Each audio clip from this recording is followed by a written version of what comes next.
Welcome to the friendly confines of Fenway Park as the Red Sox return home after a successful road trip. And welcome inside Fenway. It's game one of a three-game series between the Marlins and Red Sox, second series of the year between these two teams.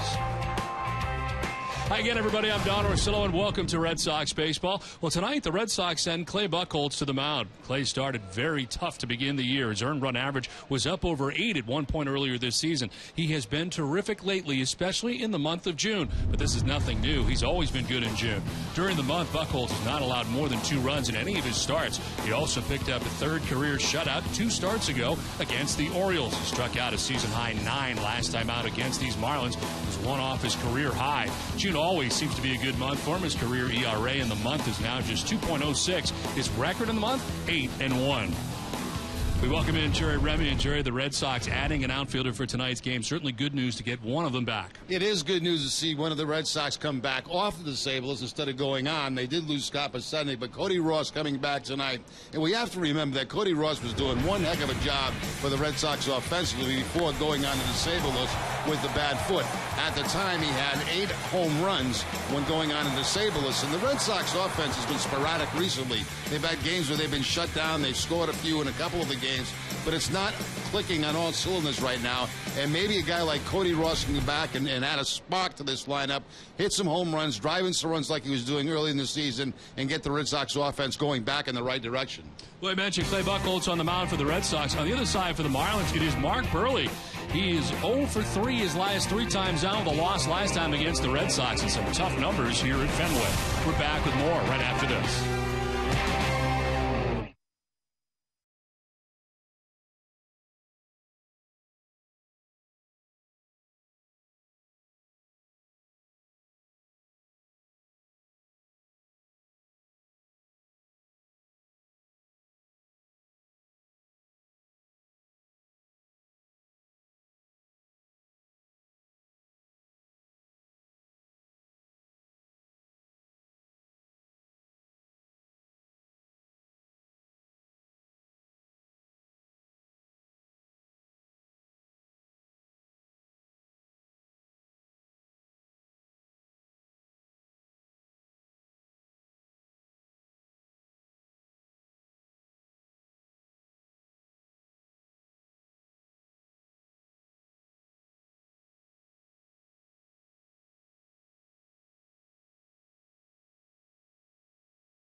AT&T, Bermuda Tourism, New England's website for deals via Toyota.com, Dunkin' Donuts, and by Southwest Airlines.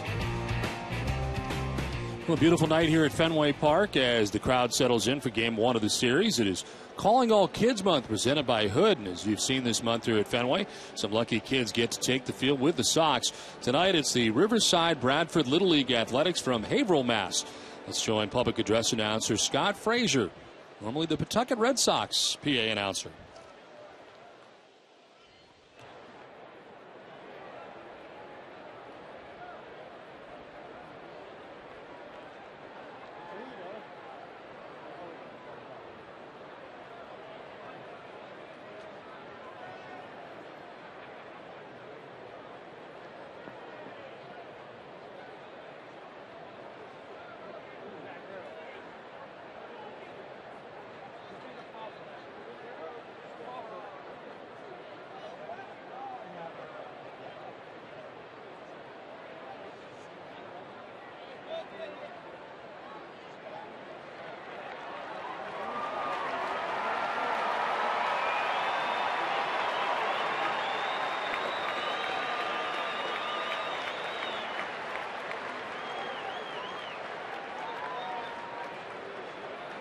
Ladies and gentlemen, we ask you to please rise and remove your caps.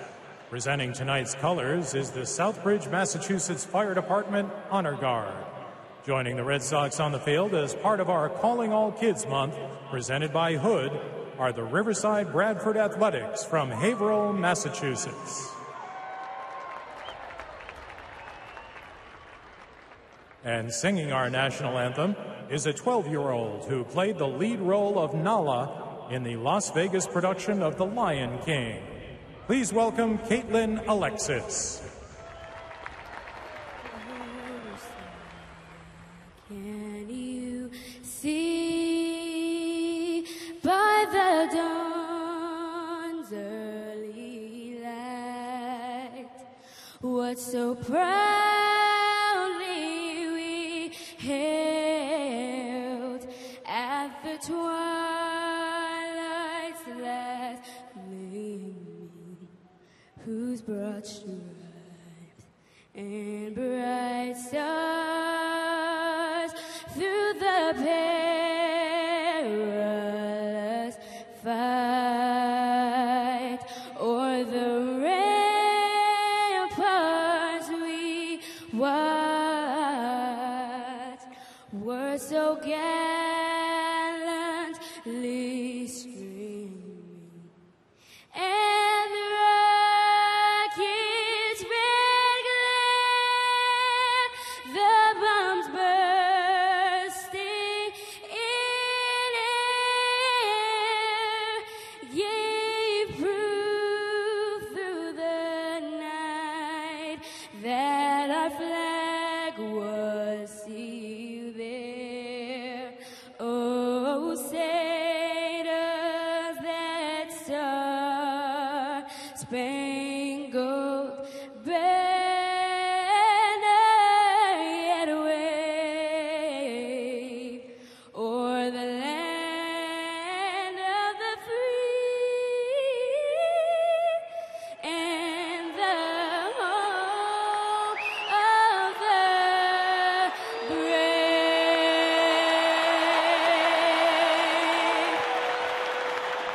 Nice job by Caitlin Alexis Thank from you, Hudson, Caitlin. New Hampshire. The Red Sox and Marlins are coming up. Game 1 from Fenway is coming up next.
Game homestand as the Red Sox are taking the field. Let's check out the Miami Marlins starting 9. It's brought to you by Jordan's Furniture. Leading it off is Jose Reyes at shortstop with Hanley Ramirez at third base batting second. He slides up in the order. Giancarlo Stanton is in right field. He bats third. Logan Morrison is the DH in the cleanup spot with Greg Dobbs getting a start in left field. Omar Infante at second base bats sixth. Scott Cousins in center field seventh with Gabby Sanchez at first base. And John Buck does the catching. He bats ninth. Clay Buchholz on the mound. His 14th start of the year, 7-2 with a 5.38 earned run average. 80 and a third innings. He's got 55 strikeouts and opponents hitting at .289 against Buchholz. Last time out against these Marlins, he beat them. 7 innings, giving up just 1 run, had 9 strikeouts.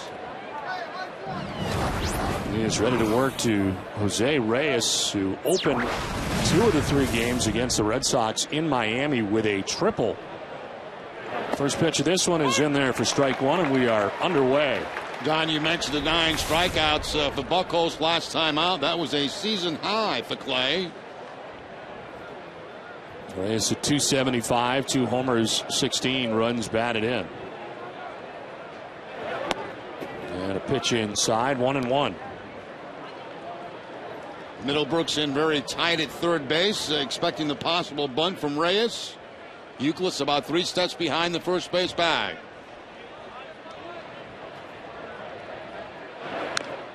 Well, the story of 2 pitchers headed in different directions at the moment. Clay Buchholz, who has won 3 straight games tonight, facing Mark Burley, who has lost 3 straight games. And of course, Burley losing against the Red Sox last time out, while Buchholz winning last time out. He'll try to elevate this on a 1-2 pitch. Ends up downstairs, 2-2.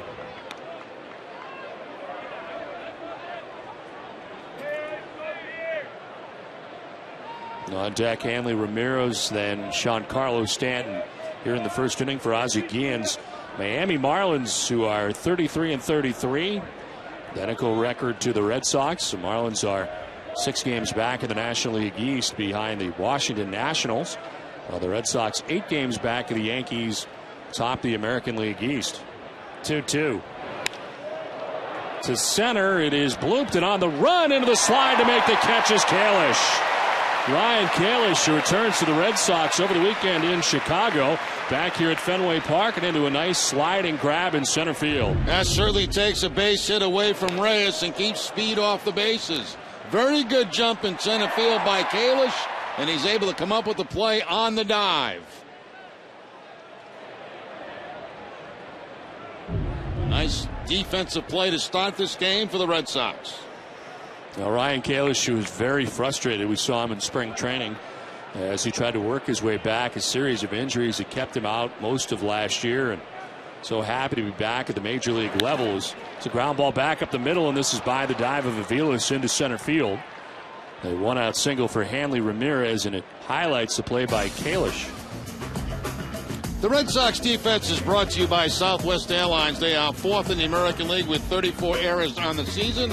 Will Middlebrooks at third base, Mike Aviles the shortstop, Dustin Pedroia at second, and Kevin Youkilis the first baseman. Left to right, Cody Ross, Ryan Kalish, and Adrian Gonzalez, and Kelly Shopik doing the catching for Clay Buchholz. 1 out, 1 on. Hanley Ramirez at first base. Giancarlo Stanton the batter. Marlins lead the National League in stolen bases. And Ramirez at first base has 10.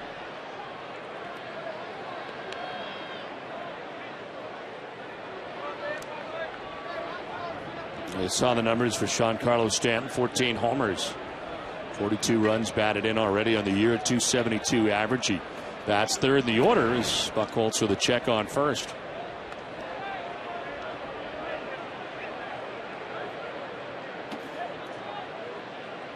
Outfield set up straight away on Stanton. Pretty big power threat here for the Marlins.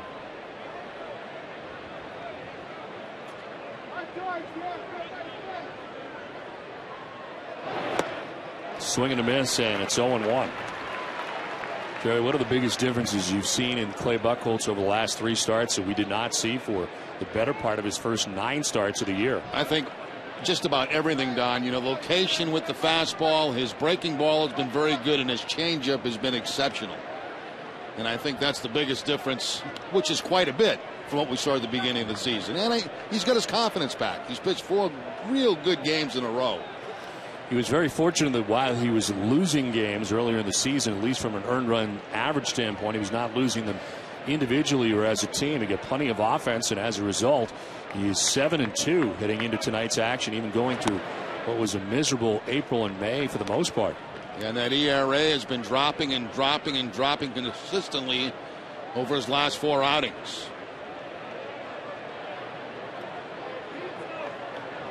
And Bobby Valentine happy to be back home again. Red Sox trying to turn around their home record. They are 5 games under 500.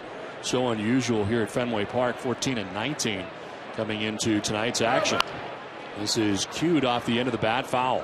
That's the changeup right there we were talking about. Now, it was not a great changeup. It was not down in the zone, but it was off speed enough to fool Stanton, and it clinks right off the end of the bat.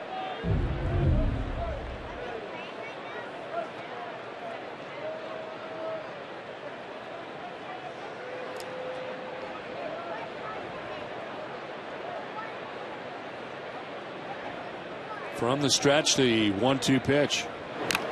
Swinging a foul off Shopping. Take a look at the ERA numbers from the beginning of the year. In April, 8.69 earned run average for Clay Buchholz. You move into May, drop down to 5.60. And in June, 1.13 so far. As you highlighted, Don, in the open, June has always been his best month. He is 8-1 in his career in the month of June, and settling into this one quite nicely. 3-0.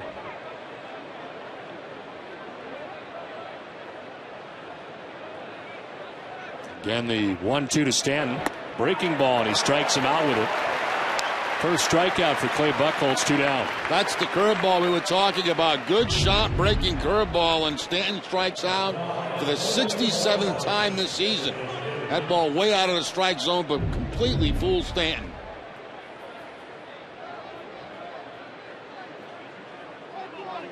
Two down for Logan Morrison. We saw Stanton in the series in Miami hit 4th in the order, but with the DH in place. Ozzie Guillen switching up a little bit. Logan Morrison batting in the cleanup spot. 229 hitter.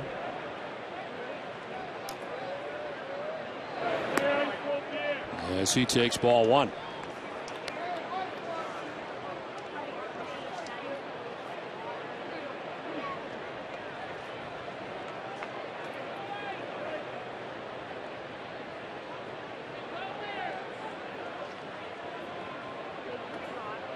Morrison was 3 for 8 in the series against the Red Sox in Miami. And that included a home run as he lines one foul down the left field line off a fan. And a ball and a strike as it gets all the way down into the corner.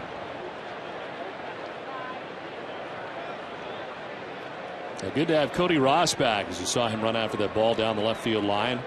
Guy who's a real spark plug for the Red Sox prior to going on the DL in a tough situation for him. Brief rehab stint, and he is back again. That's the good news. Bad news is Scott Podsednik, the left groin pull, goes on the DL, so the ever-changing outfield and roster for Bobby Valentine continues.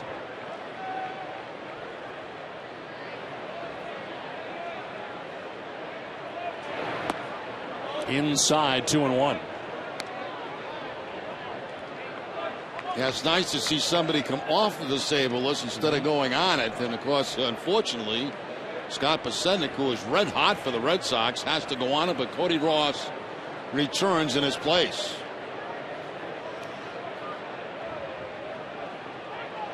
Ryan Sweeney, of course, going on the DL for the Red Sox over the weekend. Seems like there's been a roster move a day. 2-1. Inside, 3-1.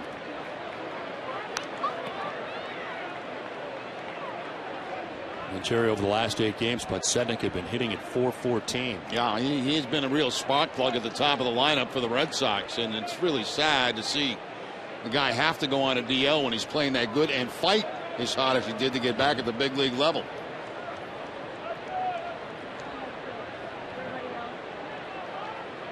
Runner at first, 2 down, a 3-1 to Morrison. Hit well out to deep right field. Back goes Gonzalez onto the track at the wall, and that ball is gone beyond the bullpen. Mentioned Morrison and homered against the Red Sox in Miami. Does it here at Fenway Park. And the Marlins take a 2-0 lead in the first inning.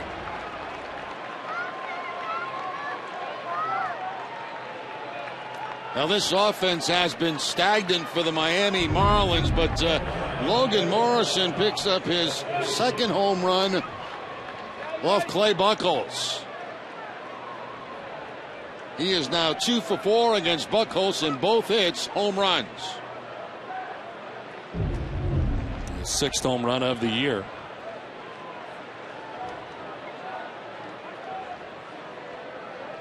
So 2-0 Miami, 2 down here in the first inning, and here's Greg Dobbs, the former Philadelphia Philly.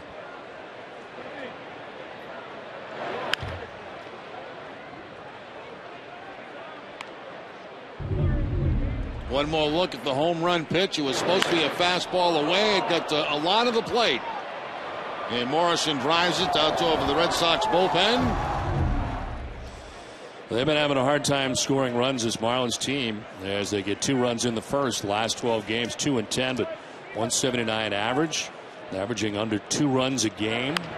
It's ground ball to first base. Youkilis will take it himself to the bag and wrap up the top of the first inning. 2-run home run for Logan Morrison. The Marlins jump out to a 2-0 lead. Red Sox coming up.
Of the Red Sox, Tom Werner and Mike O'Malley enjoying the ball game tonight. Not so far. The Red Sox trailing 2-0 as they come to bat here in the bottom of the first inning, and Mike Aviles leading it off and taking strike 1.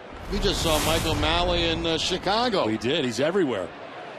Mark Burley used to be in Chicago. He's now in Miami. 14th start of the year. Timeout, and he'll throw it in anyway. Very late time call from James Hoy. Last time out, he did lose to the Red Sox. 7 innings, 5 hits, 2 runs. He walked a batter and struck out 4. He's lost 3 games in a row.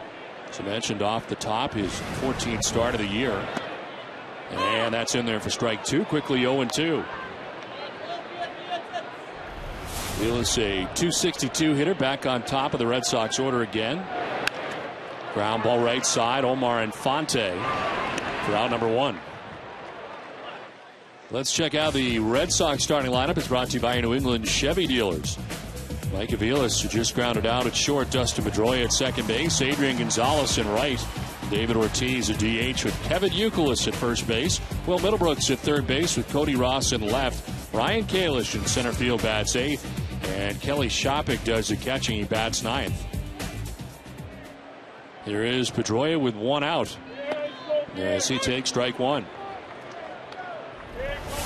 Dustin was 5 for 26 on the trip. And the series against the Cubs was 2 for 14. He hits at 268. overall as he hits a curveball out towards the gap in left center field, and this is going to be off the wall. Cousins plays the carom. Pedroia into second base will one-out double. Starting to come back for Dustin Pedroia. His timing was way off coming off the injury, but over the last few games, we've seen better solid contact from Pedroia. There he gets the breaking ball from Burley and finds that left field wall for the one-out double. A double on Sunday night in Chicago. Got himself a double here to begin things on the homestand. Second base with one out for Adrian Gonzalez. 265 homers, 35 runs batted in for Adrian. He was 0 for 7 in the series against the Cubs. Came off the bench for a pinch hitting role on Sunday night. Did he go? No. So it's Vic Carapazza, third base umpire.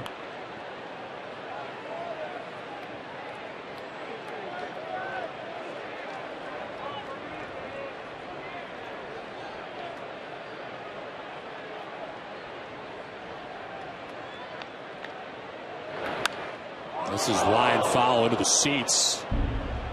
Well, it's time now for the Kettle One honorable moment on this date. Last year, Adrian Gonzalez recorded his 1,000th career hit against the Bruins. The Brewers, Giovanni Gallardo. This is his 100th hit of the season after just 71 games, and was also his third triple of the year. It came in Adrian's 929th game of his career. Tonight's honorable moment is brought to you by Kettle One. Really be a story if he did it against the Bruins. Did it against the Brewers. Pitch is fouled off into the seats again. It is 1-2. And you know, Jerry, why I was confused? It was the day of the Bruins parade. Is that right? That day. Yeah, that's what I was thinking while I was reading it. The exact same day. Exact same day that he did it against the Brewers.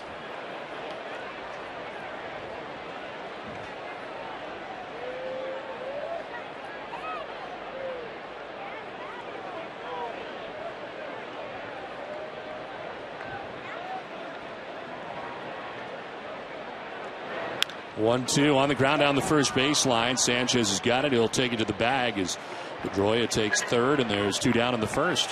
Let's take a look at the Marlins defense. Ninth in the National League with 43 errors. Ramirez at third, Reyes the shortstop, Infante at second, and Sanchez the first baseman.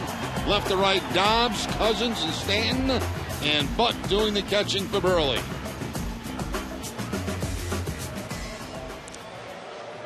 Well, it's overcast here at the moment here at Fenway Park. Comfortable conditions as the Red Sox return home. Two down in the inning. His key matchup is brought to you by New England Acura dealers.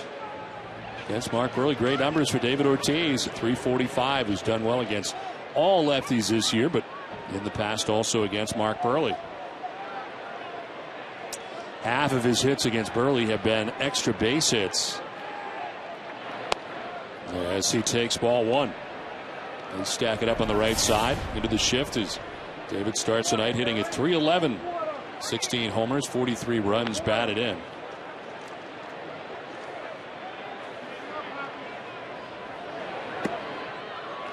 David leading all DHs in the American League All-Star ballot at the moment.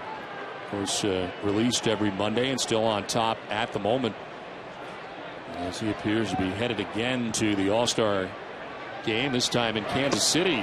That's a strike, 2-1. Last time Burley started against the Red Sox down in Miami, Ortiz did not start in that game, had the night off. The only game of the trip that he did not start, which at the time did seem a little bit odd because the numbers against Burley. And for those who have not seen Burley pitch, he works very, very quickly, and you probably see a lot of these Red Sox hitters tonight probably stepping out, trying to disrupt his rhythm, but he is a fast worker. We saw Kelly Shopik really slow it up in his at-bats against Burley, and he's always had good numbers against Burley. 3-1, Ortiz to deep right field on a line. Back towards the wall. It is gone. David Ortiz hits a two-run home run. Red Sox tie the game 2-2. Home run number 17 of the year for Big Papi.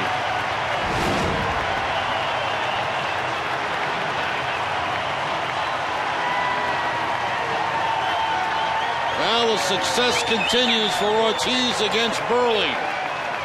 Gets a fastball from Burley and more of a line drive home run over the short fence down in right field. Fastball inside part of the plate. And the question was it going to be high enough to get out of the ballpark? And the answer is yes.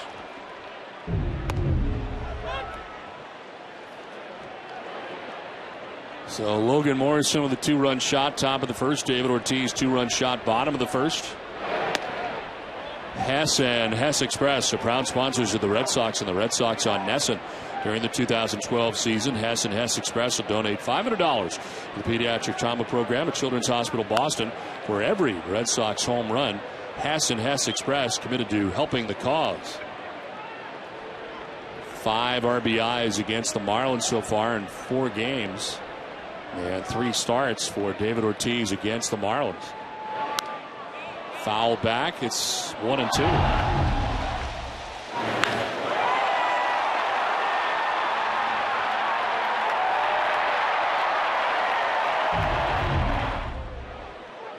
David's 17th of the year. RBIs 44 and 45.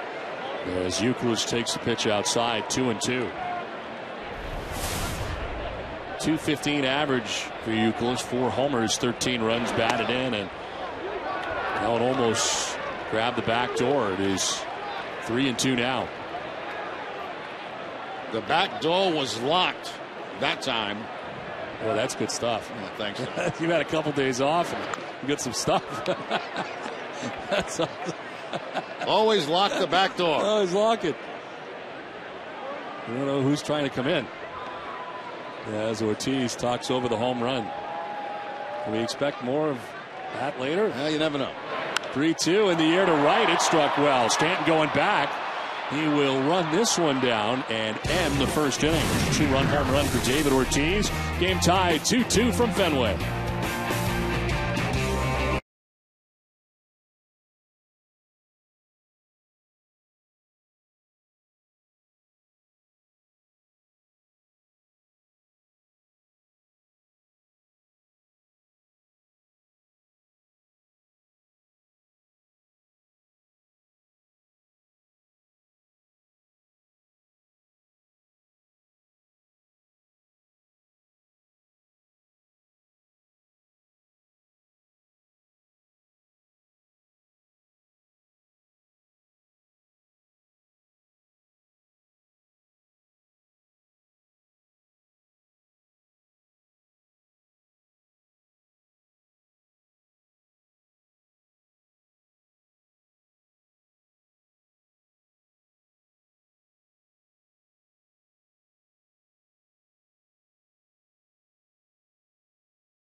Fenway Park as the rest of this month is packed with great games. Tomorrow and Thursday, come watch the Red Sox take on the Miami Marlins. The action continues this weekend as the Atlanta Braves will visit Fenway, and then the homestand concludes with a 3-game series against the Toronto Blue Jays. Get your tickets now for all these great June games at redsox.com/tickets. 2-2 game now as we head to the second inning.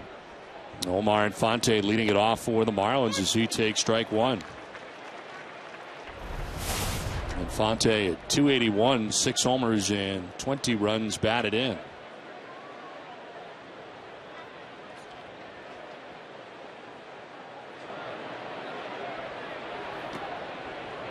So Buchholz surrenders a 2-run home run to the Marlins DH. Logan Morrison, David Ortiz, the Red Sox DH answers. 2-run home run, game tied 2-2. For Buchholz, the 15th home run that he has allowed this season.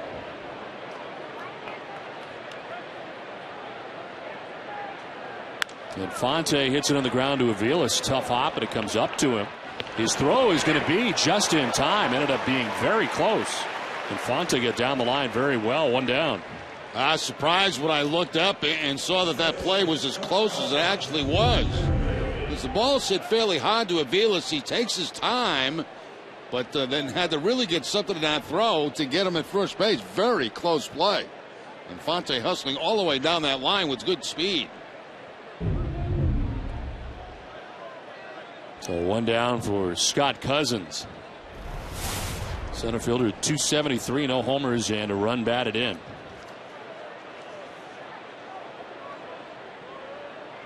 Called up on June 15th. Missed the series against the Red Sox. Playing in AAA New Orleans. Time his recall is hitting at 292 in 50 games.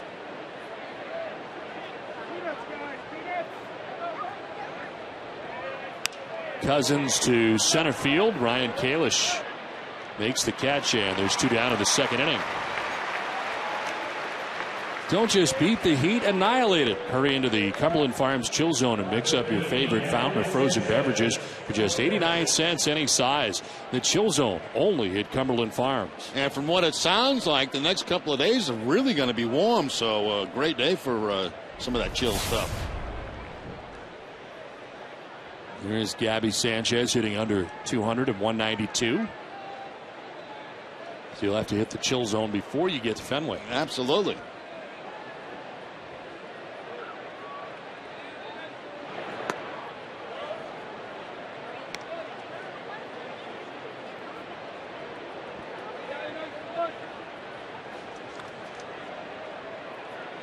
Sanchez called up on June 10th. As he also was in New Orleans earlier this year. Check swing foul. That's drilled into the seats.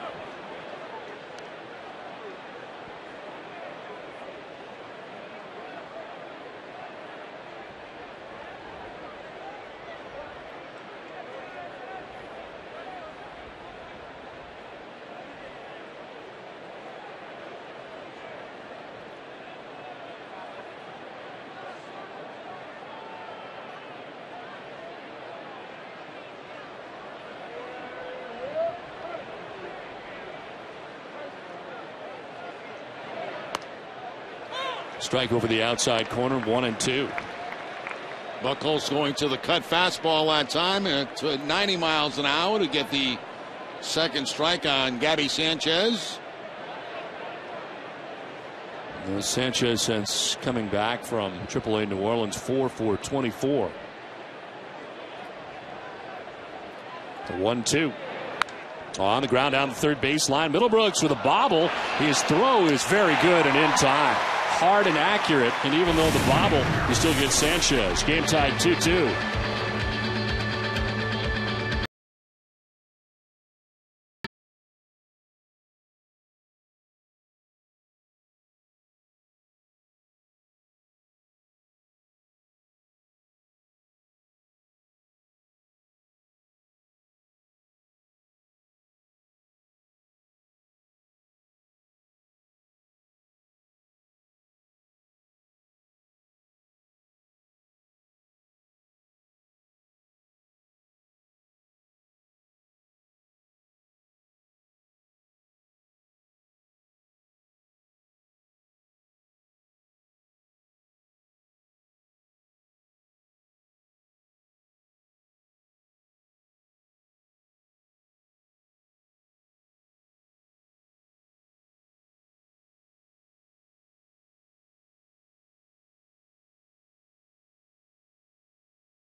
Well, Jerry? Yes, another first game, another kid coming to her first game, so we'll have to do it. It's starting a long-lasting tradition here that started this year. Yes, all of a sudden it's become... You get a young kid at a game, we see the sign, we're going to get you some hot dogs.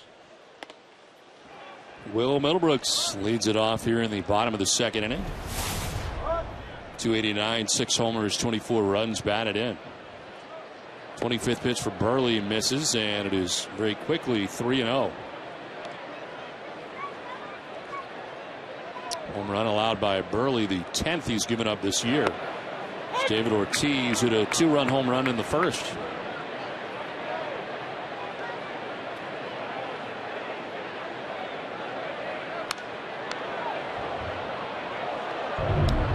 Middlebrooks fortunate this ball did not bounce that far away from him. He goes to the backhand and it bounces right back into the glove and the throwing hand.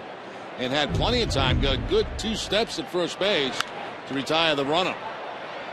Fouls it off down the right field line, out of play.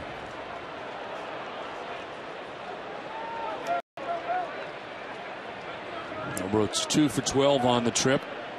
Starts have not been every day, however. So he gets used to not playing every day. This is grounded left side deep in the hole. Reyes will plant and throw, and his throw is not in time. Base hit for Will Middlebrooks. Reyes tried to plant, and by the time he threw, he was in short left field. A very difficult play to make just to get to it and then make the throw to first base. Reyes makes a good play, but Middlebrooks hustling down the line will beat it.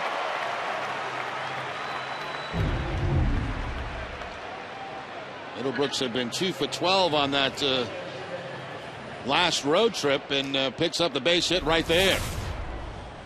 The return of Cody Ross, hitting at 271, 8 homers, 28 runs batted in before going on the DL. As he takes ball 1 outside.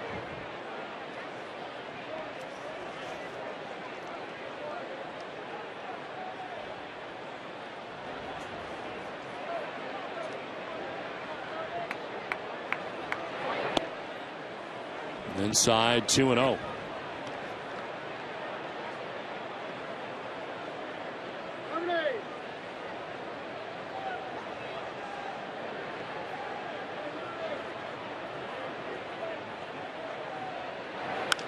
In the air to right field, Stanton has plenty of room as he makes the catch for the first out of the second inning. And we check in with Jenny Dell. Don, it's been exactly a month since Cody Ross was placed on the disabled list after fouling a ball off of his left foot. And as you know, he's back in the lineup tonight, batting 7th and playing in left field. It seemed like a slow process, but looking back, we took the right steps to get to where I need to be. And I think it was a month ago today that I went on the DL. So I'm excited to get back out there and help the guys. Ross went 1 for 7 on a minor league rehab assignment at AAA Pawtucket. But, Jerry, he was hitting .271 with 8 homers in 37 games before his injury. Yeah, Jenny, we kind of touched on that in the open tonight, how hot he was for the Red Sox prior to going, and we kind of forget. I mean, this guy was leading the team, had 8 home runs at the time, leading the team in RBIs before going on the DL. So it's good to have that back in the line. It might take him a little while to get in the groove.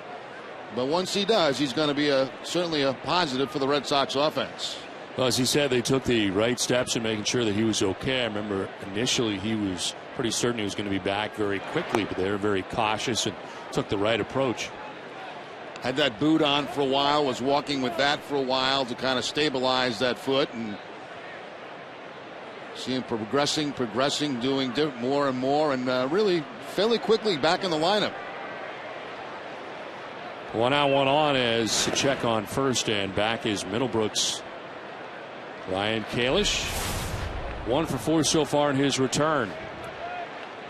Called from Pawtucket prior to Sunday night's game in Chicago. Started in center field.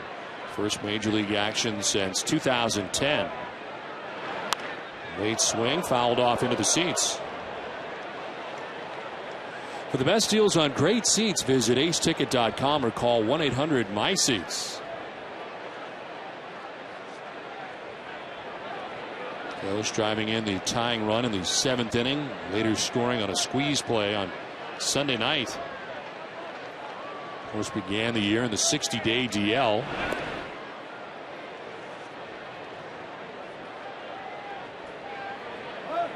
Recovering from left shoulder surgery.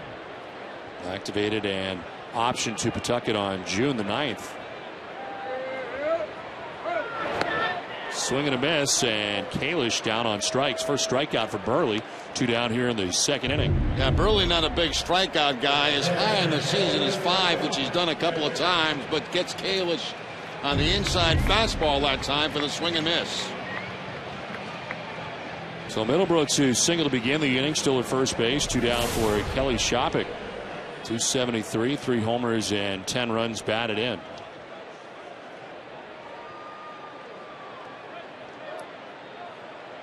The Red Sox are 14-9 in his previous 23 starts behind the plate. And we'll see take strike 1. Took a lot of time against Burley, and last time against Burley, stepping out a lot, adjusting the gloves, taking a long time to get back into the box.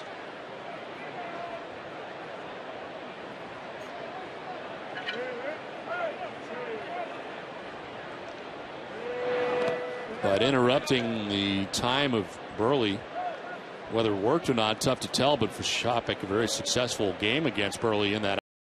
Shopik, it has worked well throughout his career. You see the numbers for Kelly Shopik against Burley, so whatever he's doing, continue to do it. But, you know, it probably comes as no surprise to Burley because many guys try to do the same thing.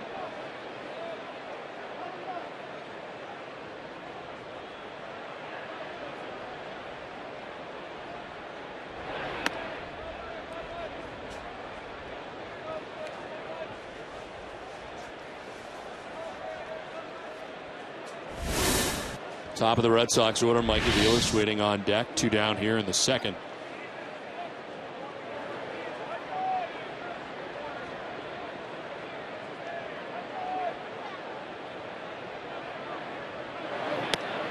Inside, Shopik almost leaning into it. 3-1. Now Burley has a stellar track record in interleague play. More interleague wins than any other pitcher. 24. It's a 774 winning percentage.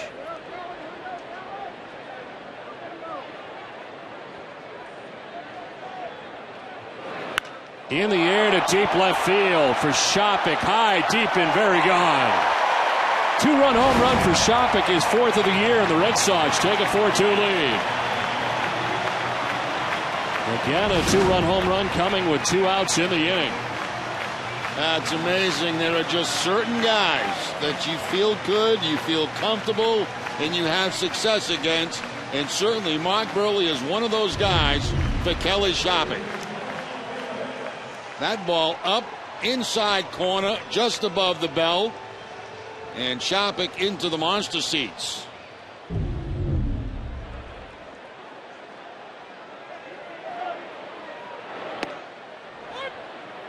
Hess and Hess Express are proud sponsors of the Red Sox and the Red Sox on Nesson during the 2012 season. Hess and Hess Express will donate $500 to the pediatric trauma program at Boston Children's Hospital for every Red Sox home run. Stanton runs that down in right field. Red Sox take a 4-2 lead thanks to a 2-run shot by Kelly Shopik.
by Eastern Bank, the official bank of the Red Sox television network. Tradition, history, and a commitment to everyone on our team. These are just a few of the things Eastern Bank is made of. Find out more at easternbank.com. Well, 4-2 lead now for Clay Buchholz and the Red Sox as we venture into the top half of the third inning. John Buck, the catcher for the Marlins, leading it off, batting out of the number 9 spot as he takes ball 1 outside. Buck hitting at 162, 4 homers, 13 runs batted in. Former Kansas City Royal and Toronto Blue Jay.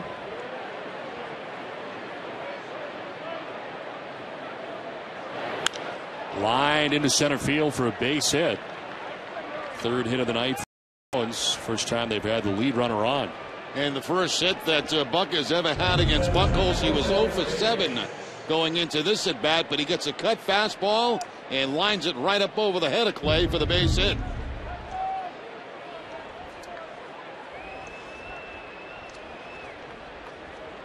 Here's Jose Reyes, second at bat tonight against Buchholz, who flied out to center field in the first inning, 0 for 1.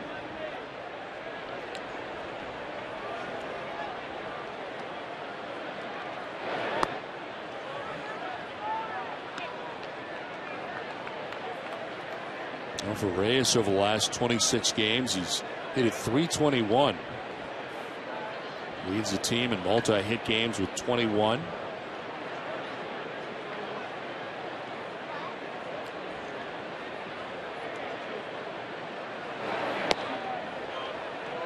Outside, 2-0. Spending his entire career until this year with the New York Mets.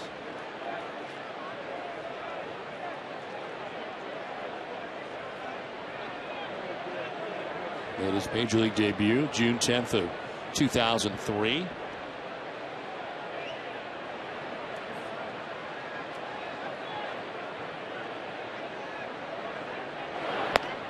That's a strike, 2-1. Reyes didn't think so. Grabs the outside corner. Looked like a pretty good pitch from Buchholz on the outside part of the plate. 2-0 count. Certainly not one you want to swing at as a hitter on a 2-0 count.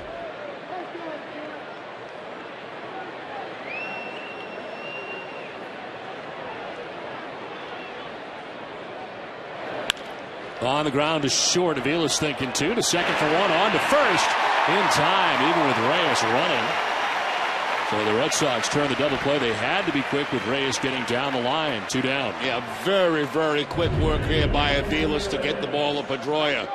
No waste of time at all, and it gave Pedroia a chance to avoid the runner and get that throw to first base without any contact. Reyes getting down the line, but out by a half a step. Well done by the Red Sox middle infielders. Surprisingly, that is the 7th double play that Jose Reyes has grounded into this season. You know what happens, I think, Don? A lot of those guys hit the ball up the middle, and a lot of times it turns into double plays. Because, you know, if they make an infielder take a couple of steps to the right or left, you're not going to double up. A lot of times, guys that you see a lot of double plays is because the ball's hit, you know, toward that bag at second base. They are headed in that direction. Exactly. 2 down for Hanley Ramirez, heading the count 1-0.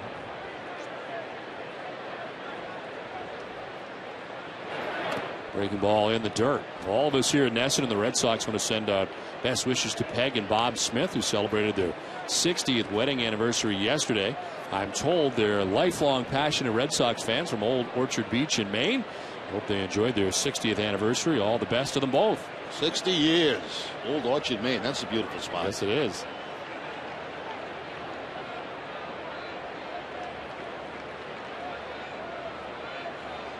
(2-0) Ramirez. Up and in, and it's 3-0.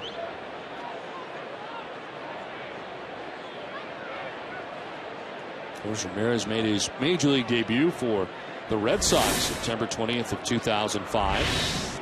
Red Sox were in St. Pete taking on the Rays. He was 0 for 2 with 2 strikeouts in 2 games for the Red Sox back in 05 prior to the trade. Takes a strike, and it's 3-1.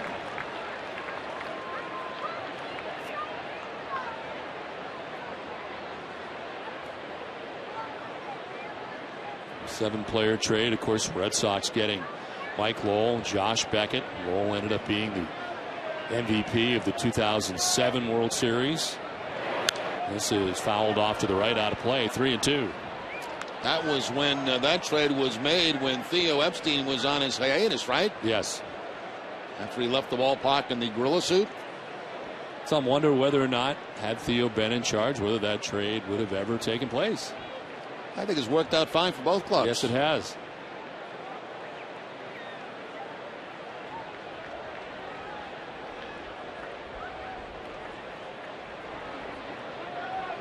(3-2).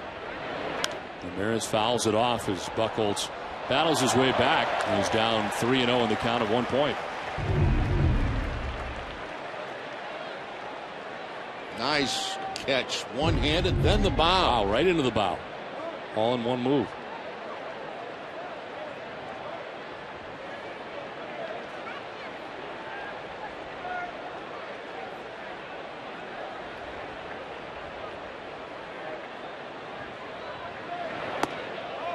Just outside, ball 4. He misses at 95 and off the outside edge. First walk given up by Clay Buchholz.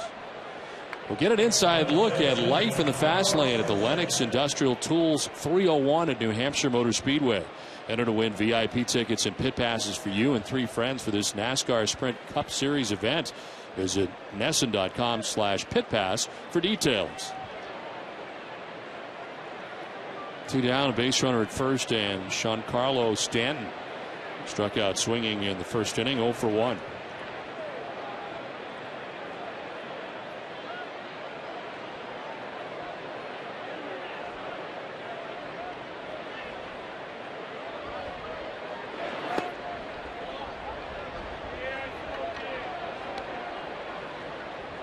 Stanton tied with Corey Hart for 5th in the National League in home runs with 14. And Carlos Beltran has got 19. Ryan Braun has got 19. Carlos Gonzalez with 17, and Jay Bruce with 16 heading into tonight's action. Throw to first, and just back as Ramirez seemed surprised by the throw over by Buchholz. Almost caught Ramirez going into more of a lead right there. He was walking into his lead and almost got trapped there by Buchholz.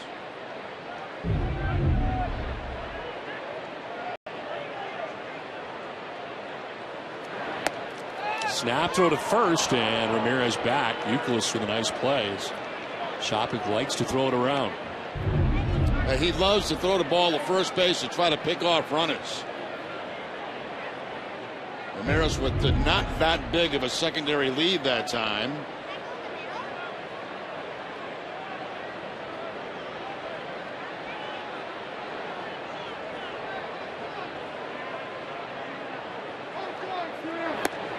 That's on the corner, 2-1.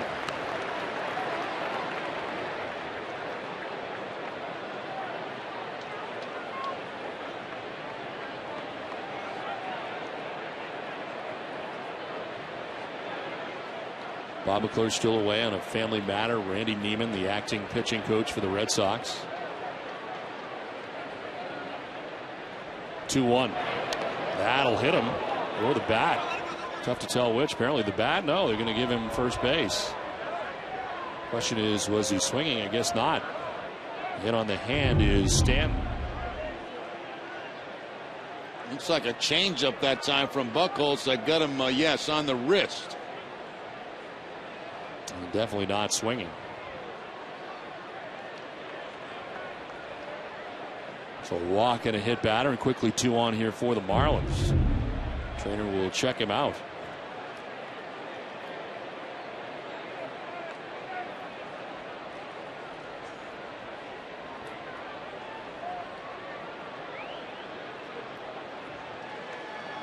Well, for every Red Sox game that goes into extra innings or the Sox earn a save, CBS Pharmacy will make a donation to Boston Children's Hospital towards their $25,000 donation this season.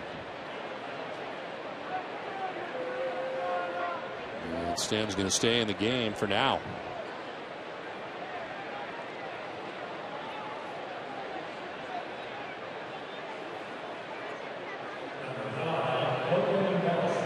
Two on, 2 down. And Logan Morrison, who hit a 2-run home run in the first inning, gets another look here at Clay Buchholz.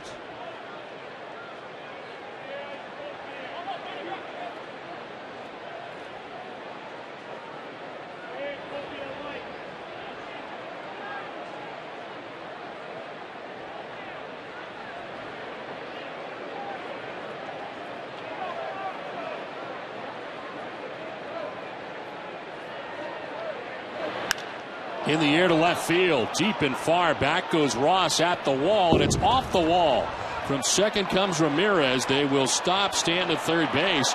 Throw gets away. A run in, and it's now 4-3 Red Sox as the Marlins taking advantage of a walk-ahead batsman as Morrison drives this one off the wall and gets a run closer to the Red Sox. And they're lucky it's not a tie ball game. The runner at third for some reason was held up, and the throw went into second base and avoided all of the cutoff men. They could have had an extra run on this, but they stopped the runner at third base. Cody Ross throws the ball into second. Maybe they were expecting that the runner would, the throw would be coming in the third base, or home plate, I should say. Instead, it went towards second.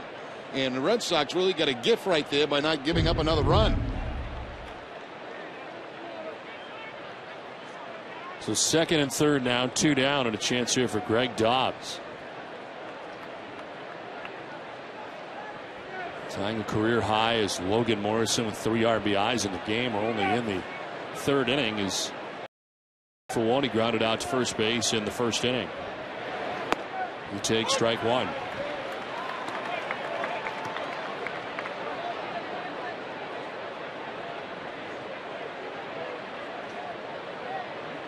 Stand at third, Morrison at second base, 2 down. Well, in this month prior to tonight, Knuckles had given up only 3 runs. Gives up 3 runs already in 2 2/3 innings in tonight's game. 0-1 late swing, and it's 0-2. Dobbs broke into the big leagues with the Seattle Mariners, parts of 3 years, then the next 4 the Philadelphia Phillies. Last year, his first year with the Marlins. Now back for another year. Signed as a minor league free agent during the offseason to return.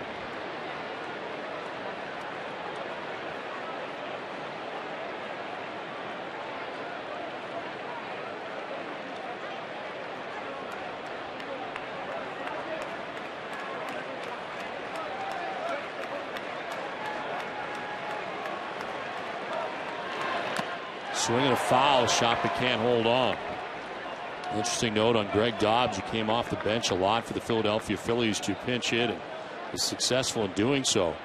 Our pre and post game analyst Matt Stairs, of course, made an art of hitting home runs off the bench as a pinch hitter. And with the retirement of Matt Stairs earlier last year, Dobbs finished last year as the active leader in pinch hit home runs with 9.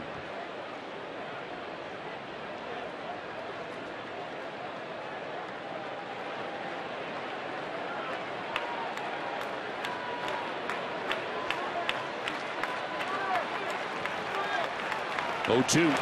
Swing and a miss. Buchholz strikes him out. The Marlins do get a run. 4-3 Red Sox after 2.5.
Last half of the third inning, 4-3. Red Sox have the lead over the Marlins as Dustin Pedroia, Adrian Gonzalez, and David Ortiz expected here in the third inning.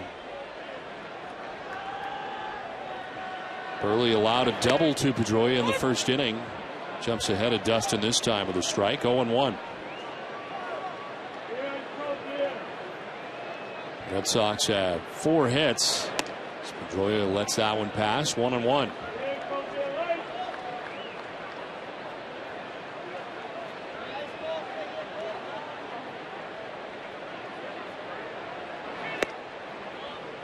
Red Sox so far in interleague play 6-6 in 12 games.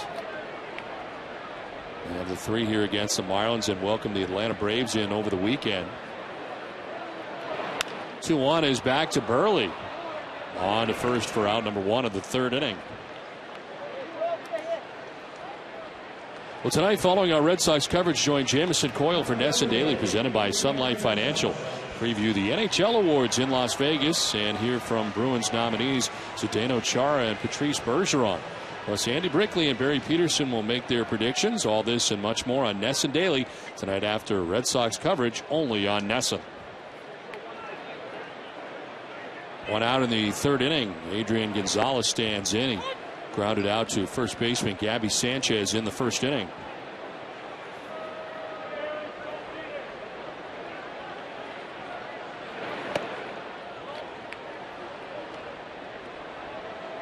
Scott Podsednik placed on the DL as the Red Sox activate Cody Ross, and again left groin pull for Podsednik. It's outside, 2-1 to Gonzalez.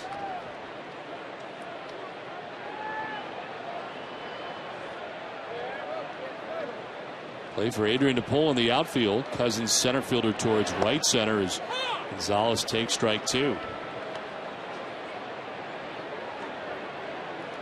Not the big shift in the infield like we see a lot of clubs put on Gonzalez. He'll flare it in the air down the left field line. On the run to make the catch is Hanley Ramirez into the first row of seats. Comes up with a baseball and a nice running catch right before reaching the short fencing. And it's out number 2 of the third inning. Yeah, that's a very good play by Hanley Ramirez because it was not that high. He had to really hustle to get there, and he's going close to the wall.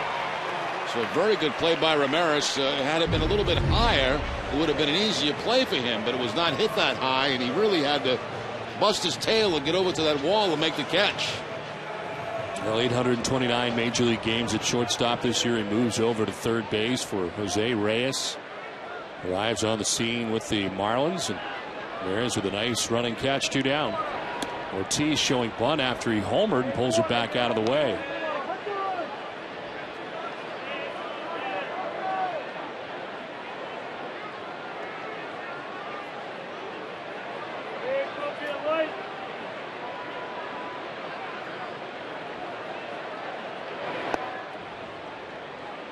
Two and 0.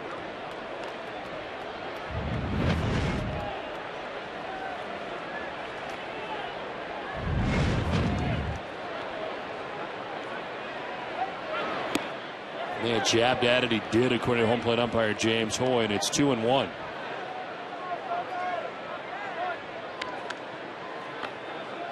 They're closing in on Joe Carter's spot on the home run list. 395 home runs right now for David Ortiz.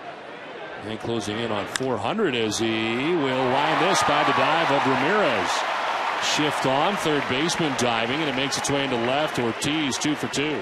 Now continues to pound the ball against left-handed pitching, and again going to the opposite field on a curveball. And a lot of times in the past, that's a pitch that David would try to pull. Instead, this time he goes to the opposite field on the line, past the dive of Ramirez for the base hit.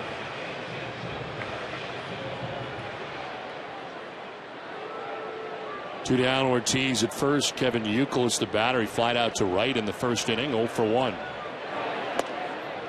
Youkilis takes strike 1. Jerry, you came through again. Yes, 5 hot dogs.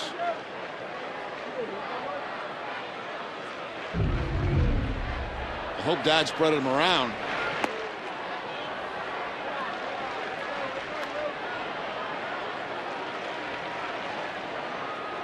Looks like everybody got a hot dog. Good. Enjoy.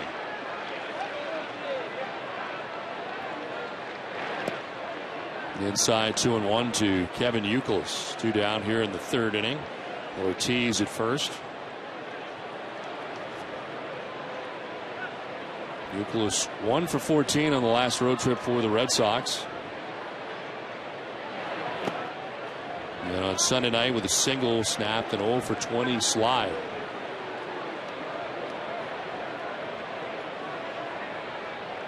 Lots circling in the rumor mill on Kevin Youkilis and his future here with the Red Sox. And you wonder what kind of impact that has on him at this stage as he has struggled at the plate. This is in the air down the right field line over his Stanton.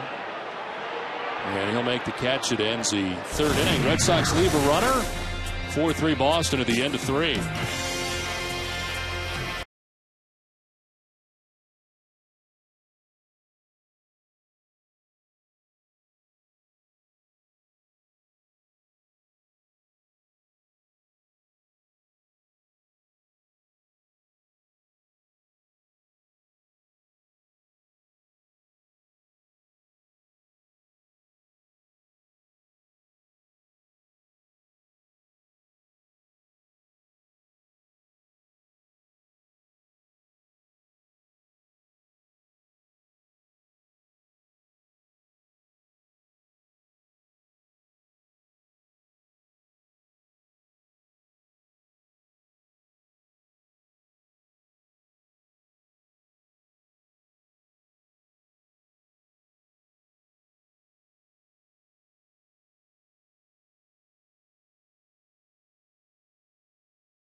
The Boston Globe wrote the book on Fenway. Get the new book from the Boston Globe and Running Press, Fenway Park, and relive 100 years of baseball history. It's available wherever books are sold. 4-3, Red Sox have the lead over the Marlins as we head to the top half of the fourth inning. Omar Infante, Scott Cousins, and Gabby Sanchez to bat in the fourth inning. Infante grounded out short in the second inning. And a close play as he got down the line very well at first base. To right field, Adrian Gonzalez over a few steps. 1 down in the inning as we check in with Jenny. Don, good news on the DL front for Red Sox outfielders. Jacoby Ellsbury took live batting practice today and ran the bases here at Fenway Park, and Carl Crawford threw from 90 feet. Obviously, it's not ideal to have these guys out, but Crawford tried to see the bright side of this situation. We all spend a lot of time together and just trying to motivate each other to get back on the field and play our best, try to do it as quick as possible. You know, you get to see him work, he see me work, and it definitely inspires. I'm pretty sure we inspire one another to, do the best we can. So watching him work out definitely gets me going. I'm pretty sure it does the same for him. Manager Bobby Valentine said that Jacoby Ellsbury is close to game activities. He said he doesn't mean tomorrow, but he's close and has made great, steady progress. On the other hand, Jerry, Valentine said Crawford could be playing rehab games by next week, if not sooner. Yeah, that's certainly good news. And, he's been doing a lot of this, throwing over the last week and a half. Cousins grounds one softly to Pedroia. Quickly 2 outs in the inning. Jerry, it does seem like they're both getting around very well, though. Yeah, they are. And, it's going to take, they're doing all this stuff now, and thank goodness they're feeling better and better and getting closer. Then it's going to take the rehab, and it's going to take at-bats. You know, I mean, they haven't had any at-bats since basically spring training. And Crawford hasn't had any at all. So, I mean, it's going to take some time down at the minor league level to get some repetitions, get some at-bats, you know, lead these guys off, put them at the top of the lineup, try to get them 4 or 5 at-bats a game, and get them back here as quickly as possible. What do you think? 40, 50 at-bats, is that enough? I think it is. And in some cases, you may not even need that many. A guy could come out after 20 at-bats swinging the bat well, you know. 2 down here in the 4th inning. Gabby Sanchez grounded out to third in the 2nd inning.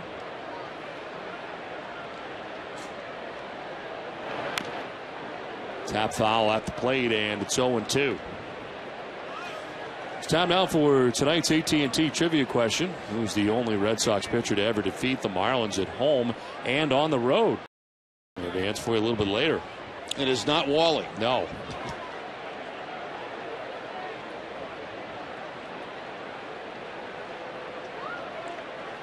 A little tough to see around that big dome, though, isn't it? Yes, it is.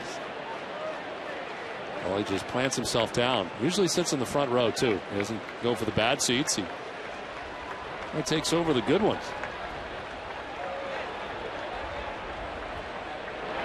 Sanchez grounds it foul, a lot of spin, and still 0-2.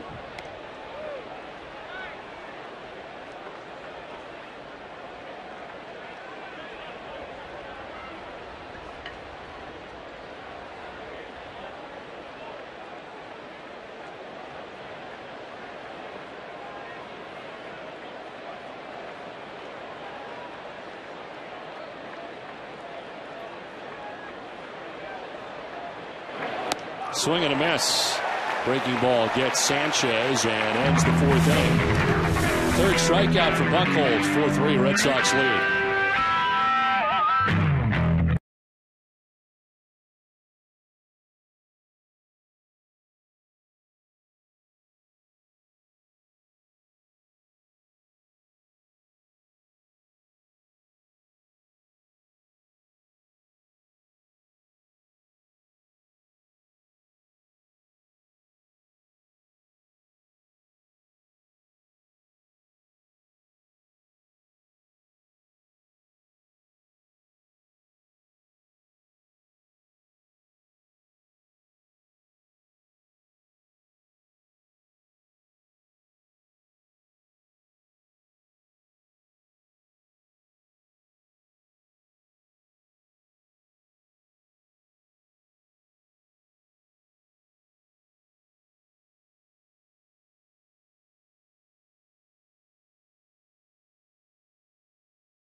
As we head to the bottom of the 4th inning, Will Middlebrooks leading off an inning for the 2nd time tonight.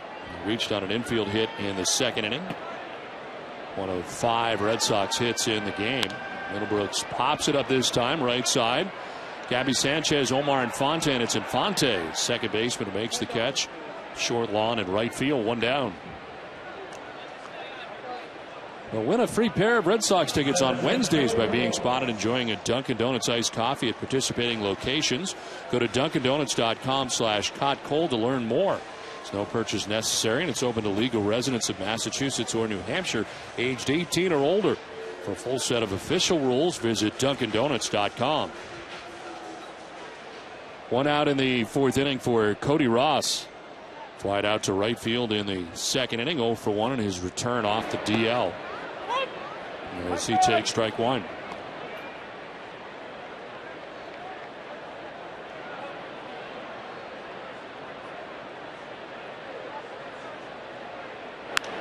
In the air to deep left center field for Ross. It is high, deep, back towards the monster seats and gone.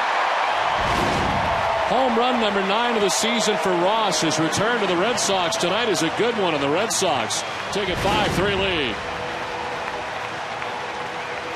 Third Boston home run of the game. Now, John, that's what we talked about. That's the kind of energy and power that Cody Ross could immediately insert into this lineup. 83 looked like maybe a changeup that was right down the middle of the plate, and Cody Ross, just up fresh off the DL in his second at bat, hits a home run. 50th career home run off a lefty. As the Red Sox on top by 2. This one fouled off by Ryan Kalish.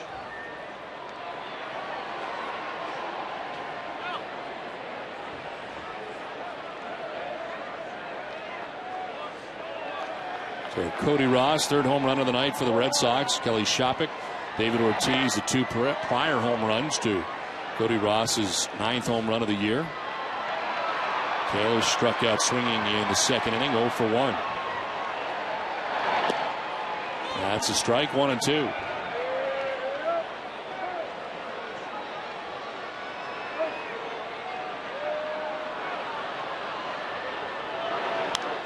It's a pop-up left side as Reyes drifts back.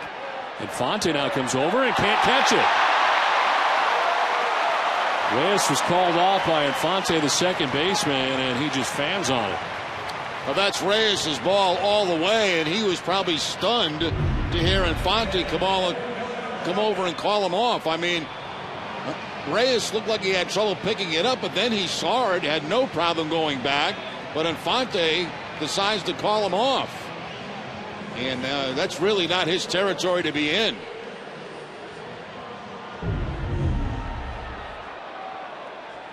So an error charge to Infante allows Kalish to reach with 1 out, and Kelly Shopik comes to bat. Shopik with a home run in the second inning, a 2-run shot as he takes strike 1.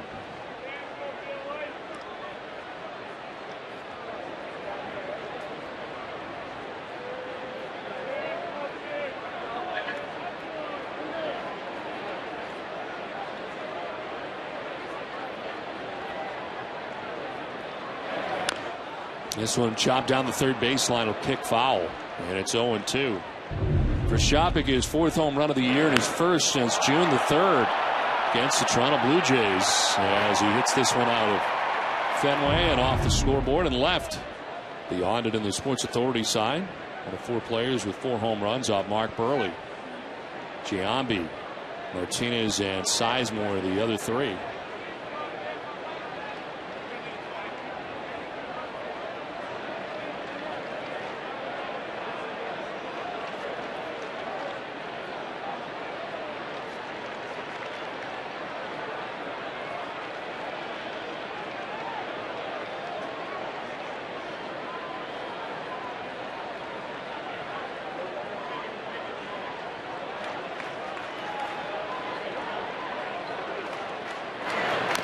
Shopik fouls it off, still 0-2. I want to remind you to see 2 great games this season with the 2012 double play packs. Create your own unique summer double play packs by pairing an exciting game with a date against the Yankees or a summer weekend game. Don't miss out on some great baseball this summer at Fenway Park.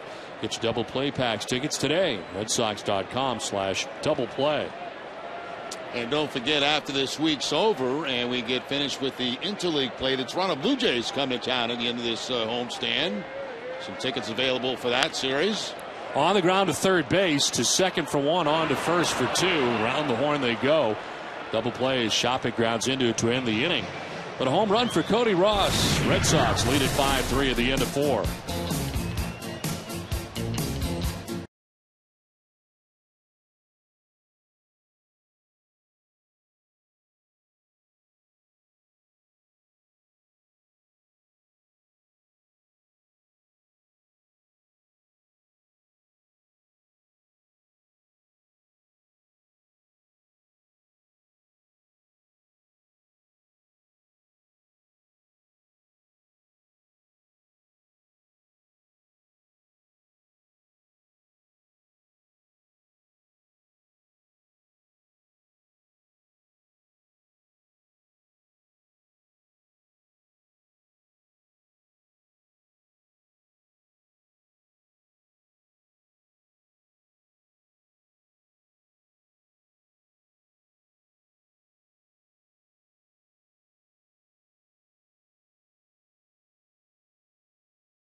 Eastern Bank, listening, guiding, and being there for kids in need. That's what Eastern Bank and Adrian and Betsy Gonzalez are made of, which is why we've teamed up to support youth mentoring programs throughout Massachusetts. To find out more, go to easternbank.com/Adrian.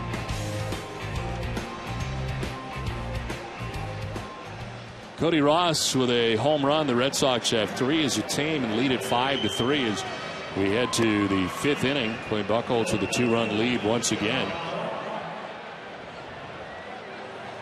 This copyrighted telecast presented by authority of the Boston Red Sox may not be reproduced or retransmitted in any form. The accounts and descriptions of this game may not be disseminated without the express written consent of the Boston Red Sox.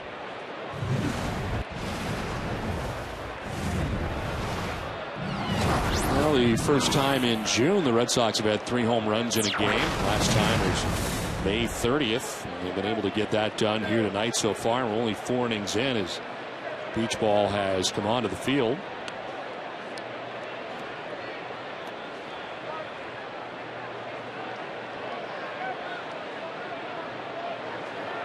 John Buck will get it started here for the Marlins in the 5th. Their catcher singled to center field, then erased on a double play.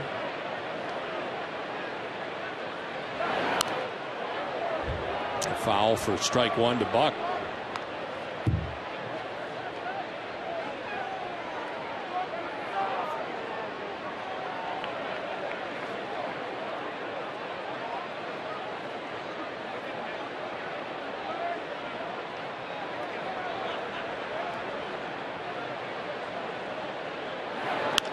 On the ground is short. Aviles plays the grass cutter and fires to first base for the first out of the inning.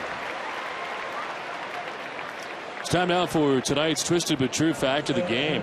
With his 7th inning home run last night, the Diamondbacks' Aaron Hill did what 4 other players in team history had done before him: hit for the cycle.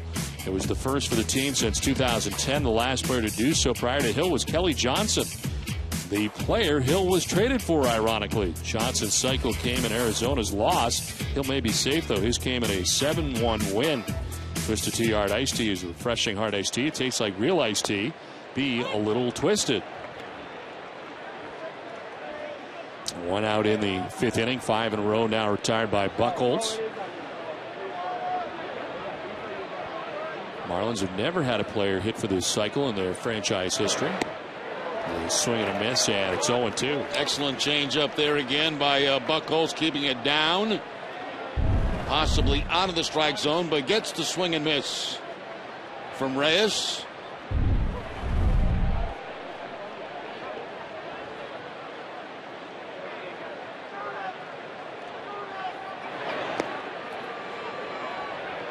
On 2 strikes to Reyes. Buchholz hit 62 pitches, 1 out here in the 5th inning. Gave up a 2-run home run to Logan Morrison, a 1-run double to Morrison in the 3rd inning.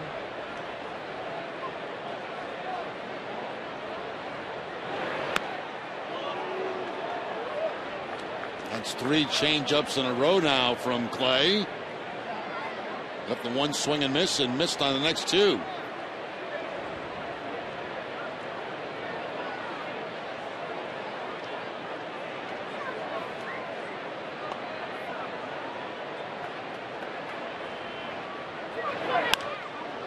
Foul down the left field line. Well, Sunday night, a terrific job by Franklin Morales to step in, and 80 pitches, 5+, 2 runs, 4 hits, had 9 strikeouts.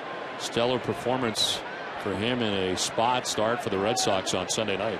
You know, Don, we saw him do that a couple of times in long relief for the Red Sox, and he was outstanding, and then was outstanding again Sunday. Grounder left side. Middlebrooks will cut it off. Throws on the run and in time. 2 down. And it seemed like, Jerry, they were kind of getting him ready for that type of situation as they did kind of stretch him out over the last few outings. Yeah, I was surprised he was able to go 80 pitches in that game. But what impressed me about those pitches was his off-speed pitch, his changeup. We know he's got a good fastball. We know he has a good curveball. But out of the bullpen, you don't get to see the changeup very much. And we certainly saw it in that game on Sunday.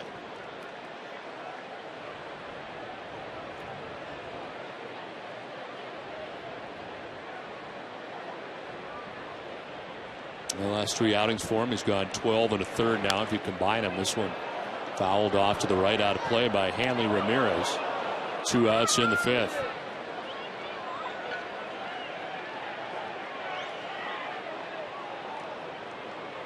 I think I may have to give away another hot dog tonight. This is going to get quite costly for you if this continues. Doesn't bother me. I love to see kids their first game. You have plenty of money. Yeah. The 1-2 Ramirez is broken bat. Looper towards left center. That's going to get in. It's cut off by Ross. Fired back in, but Ramirez is at first base. And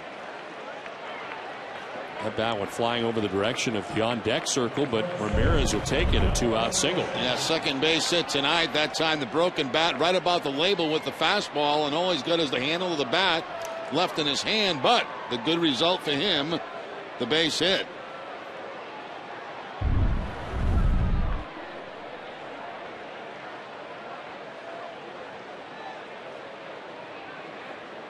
So 2 down, Ramirez at first, and here is Giancarlo Stanton.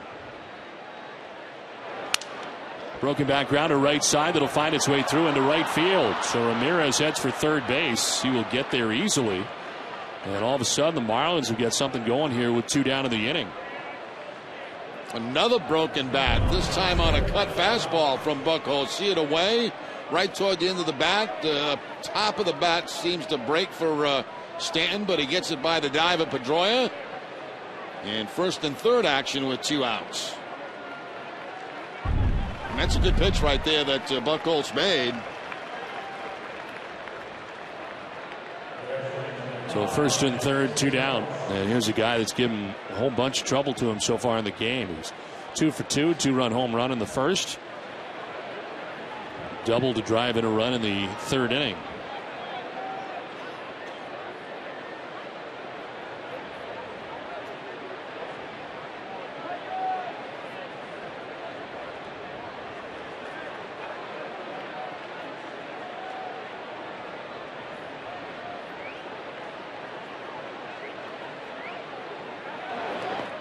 And that one bounces in. Making his way down the third base line was Ramirez. That's a nice block, too, by Kelly Shopik. It's the changeup. You kind of expect that ball down in the dirt, but certainly not bouncing in front of home plate. And he's able to block it. That ball bounced way in front of home plate. And Shopik takes it off the chest protector.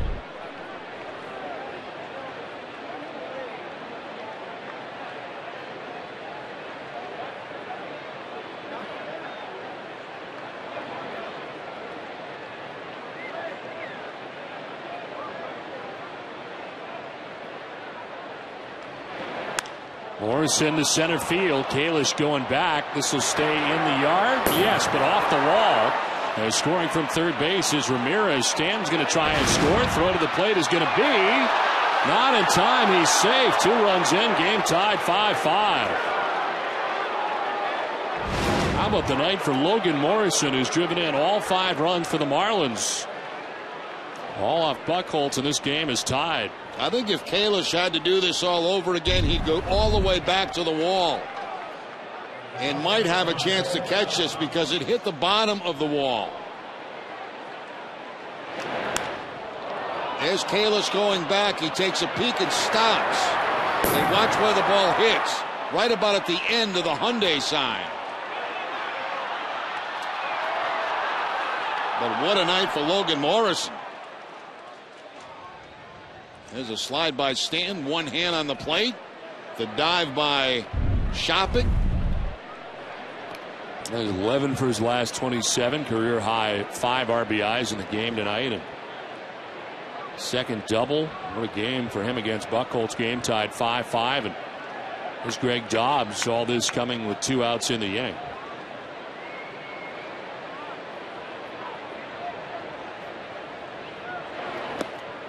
Dobbs 0 for 2. He grounded out in the first inning, struck out swinging in the third.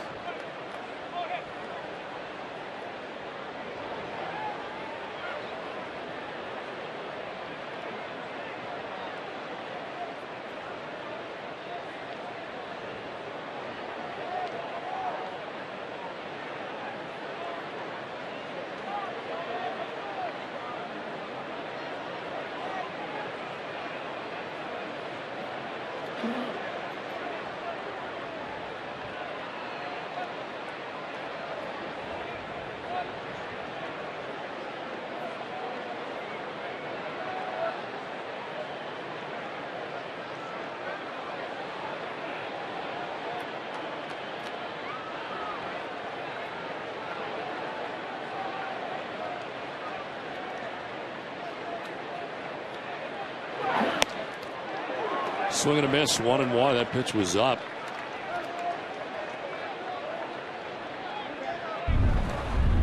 Well, this is how this got started. And first of all, Hanley Ramirez certainly not hit hard here. A broken bat. And then Stanton saw at the end of the bat right there another broken bat. Put men at first and third. Then Logan Morrison off the wall. Now Clayton Morrison warming in the Red Sox pen. First action we've seen in the pen tonight. 1-1 is outside. 2-1. Buchholz running into trouble here in the 5th inning with 2 outs.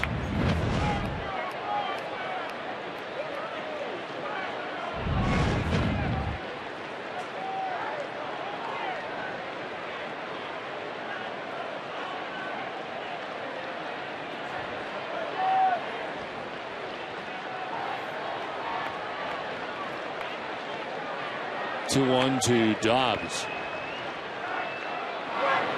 Swing and a miss, and it's 2-2. Buchholz challenging with the fastball this time and throws it by Dobbs. Fastball at 94 miles an hour. Last time the Marlins had scored 5 runs in a game 13 games ago, June 3rd. And they may not be done yet. Here in the 5th with 2 down. Logan Morrison at second base. 2-2 coming up to Dobbs.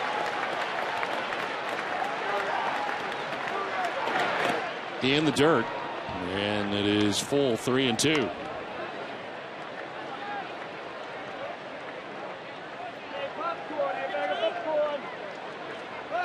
Buchholz has had leads at 4-2 and 5-3 in this game, but it is a 5-5 game.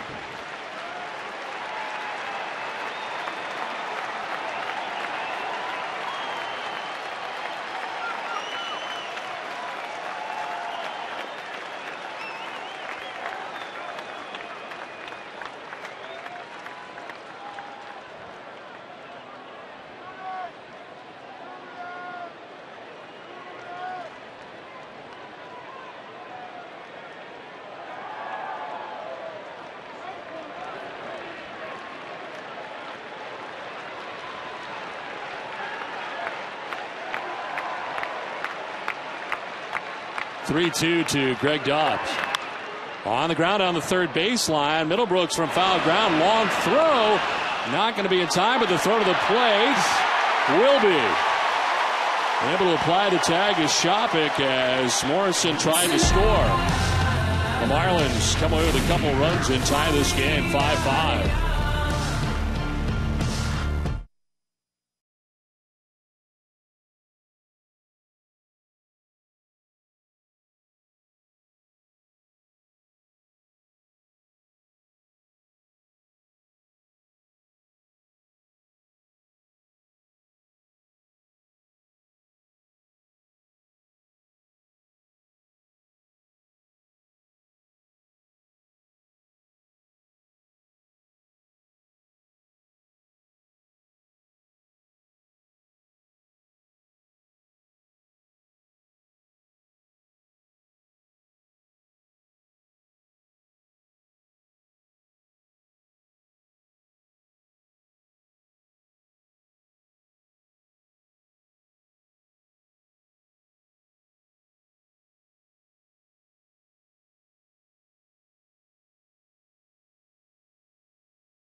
Last half of the fifth inning, top of the order, Mike Aviles leading it off. Game tied 5-5 for Mark Burley now.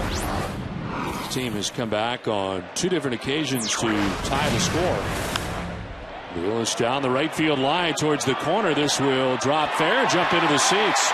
Ground rule double for Mike Aviles to start the bottom of the fifth inning.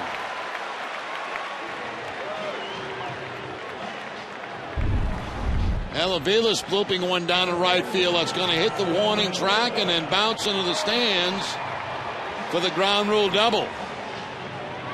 Actually, they missed that pole by very much, did it? No. An 18-minute wait for Mark Burley while his team was hitting. Now Pedroia, the batter, he doubled in the first inning, grounded back to the mound in the third. Bunt bid, and off the mound is Burley. Throw the first in time. Pedroia retired. On to third base goes Aviles. Pedroia doing that on his own, or is that a Bobby Valentine decision, Jerry? Hard to tell. You know, at this stage of the ball game, the fifth, if I was to guess Pedroia, he'd probably be doing it on his own. Trying to push that ball to the right side and make sure he advances the man to third base. So runner at third, one down in the inning. Adrian Gonzalez, the batter, 0 for 2. He's grounded out to first base, fouled out to the third baseman. Hanley Ramirez made a nice running catch and foul ground. Drives it to right, and on the run is Stan to make the running catch in the corner.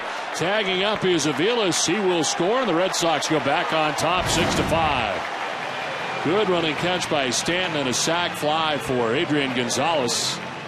He drives one to right. Red Sox back on top. Well, that didn't take very long to get back on top. A ground rule double, a sacrifice, and then the long fly ball to stand for the sacrifice fly.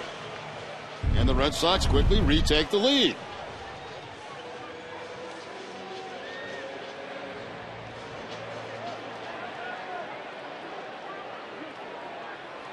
Two down in the fifth. David Ortiz, the batter. And there's strike one. David 2 for 2, a home run in the first inning, a single in the third. 2 RBIs in the game, 45 on the season.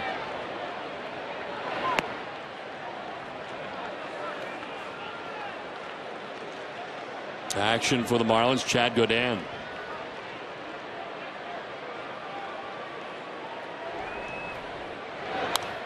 Fouled off, 1-2. The Amica Pit Zone is brought to you by Amica Insurance. Amica Insurance is not just how you covered, it's how you're treated. And David Ortiz in this game, a 2-run home run back in the first inning. And then a breaking ball base hit to the opposite field in the third inning. 2 for 2 off Burley. Check swing foul this time, and it hangs at 1-2.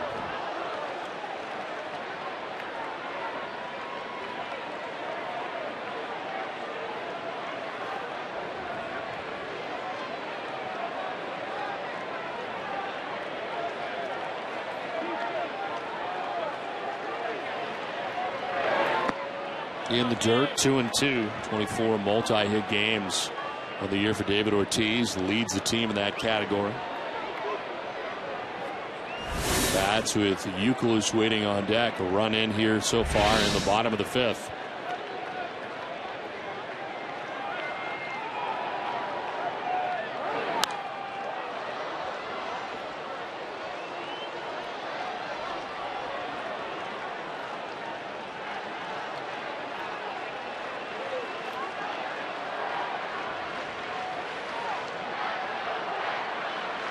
Two from Burley. Ortiz high in the air to center field. Scott Cousins is out there waiting for it to come down. It does, and that's out number 3. Red Sox get a go-ahead run. We played 5 at 6-5 Red Sox.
brought to you by Eastern Bank. At Eastern Bank, we're made of historic milestones, and now our home team has reached one of its own.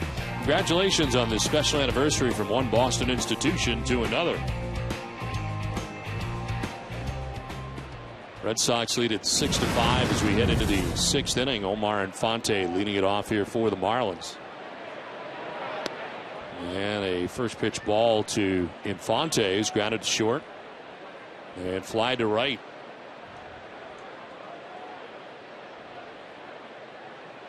Will be followed by Cousins and Sanchez, 6, 7, and 8, batting in the inning for the Marlins. That's a strike, 1-1. 78 pitches for Buchholz as he works here to the first batter of the 6th inning.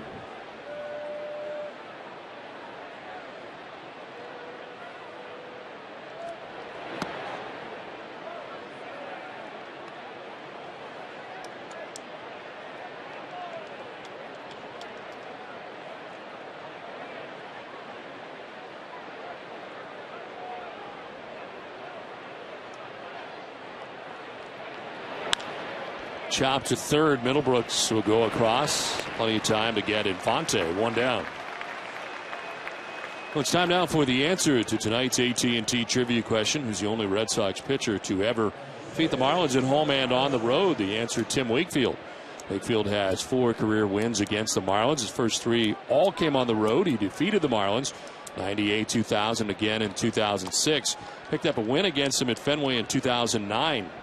Wakefield, one of 3 Red Sox pitchers to have more than 1 win against the Marlins. Pedro Martinez has 2 wins, both coming on the road. Derek Lowe also has 2 wins, both coming at home. Both Buchholz and Felix Doubront will have a chance to get their 2nd win against the Marlins. Already winning a game last week. On the run is Ross. That'll fall fair. Bangs around, and Cousins into second base with a 1-out double.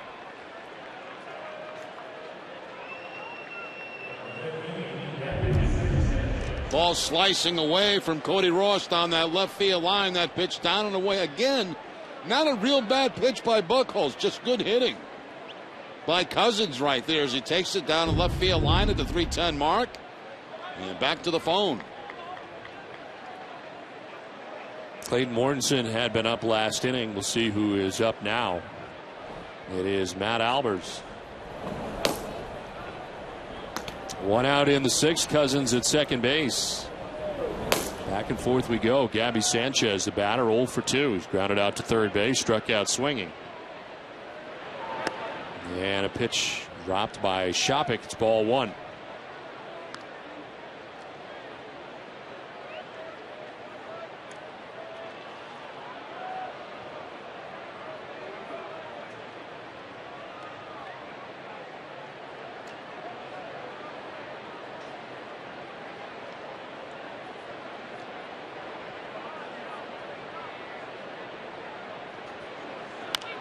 On the ground to third base, Middlebrooks with a throw across in plenty of time. 2 down, no advance for Cousins, who remains at second base.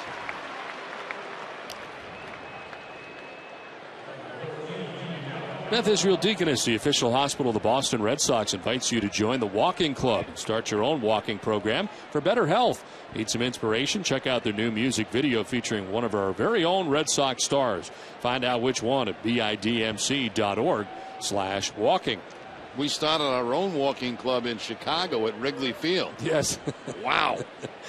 Pitching line brought to you by Ace Ticket. 5 2/3, 5 runs, 9 hits.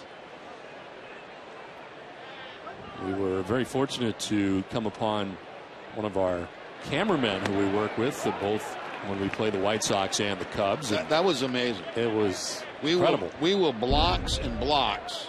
What's this? Oh, that's a little different than what we're talking about, but this is you waiting outside of Wrigley Field. You couldn't get in. You looked very pleasant, pleased with the guard that wouldn't let you in. We sat out there for at least 25 minutes. Now, at Wrigley Field, this is only the 2nd time you've been there. Right. How could you possibly have annoyed them already to the point where they wouldn't let you in? You were already on the list this time. No. I have backup for this. I have backup. Pat Camille and Jenny Dell can back me up on this. Mm-hmm. We were all together. trying to get into the ballpark, and the lady who's supposed to check you in was not there yet. Okay. So the gentleman who was there did not have permission to do so, which we really couldn't understand because we had our passes. We had it. We're not trying to sneak into the ballpark. We got shirts on. We got everything. Now, my understanding is that they were letting other media people go through. They did. They were letting the writers go through. Clearly, someone from Seattle or Cleveland got in touch with the people in Chicago and said, do not let this guy in. He has a pass, and maybe they share that kind of information park to park. I do look pleasant sitting there. You look thrilled. For those of you who don't know what Jerry Remy is like off the air, let's get another shot if we can of this. That's Jerry. For the most part, look at it. 95% of the time. I'm watching people walk by going into the ballpark and we can't get in. Now look, I got a pass on and everything. You have everything required except you, for some reason, are on a list. Maybe it's because I didn't have socks on. The 1-2 pitch to John Buck. On the ground left side, Aviles on to first base. That will end the inning. 6-5. The Red Sox have the lead. That'll make Jerry happy.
Webb. FW Webb is the go-to resource for over 15,000 plumbing, heating, and HVAC contractors. Selection, expertise, solutions. We've got it. Visit FWWebb.com. Well, this call to the bullpen is brought to you by your New England Ford dealers. Chad Godin into the game for the Miami Marlins after 5 innings from Mark Burley. Godin's 15th appearance, 1-0 with a 5.23 earned run average. 23 strikeouts to 11 walks, and opponents sitting at 275 against him. He has made 18 appearances against the Red Sox over his career, and 2 of those have been starts.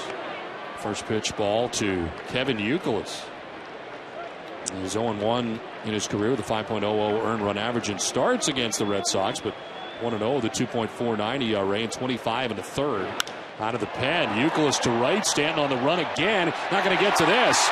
It'll roll back to the corner. Youkilis heading for second base, and he'll get there standing with a double to begin the 6th inning. It'll feel good for Kevin Youkilis aboard with a double.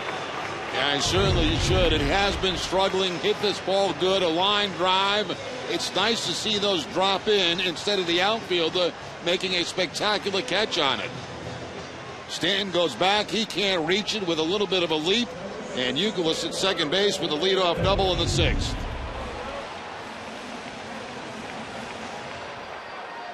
Now Mark Burley going the first 5 innings is his line, brought to you by Lexus. 7 hits, 6 runs, didn't walk anybody, struck out a batter. Came in having lost his last 3 decisions, on the hook right now with Red Sox on top 6-5, and there's strike 1 to Will Middlebrooks. 8 hits for the Red Sox. 6 of them have been extra base hits in this game.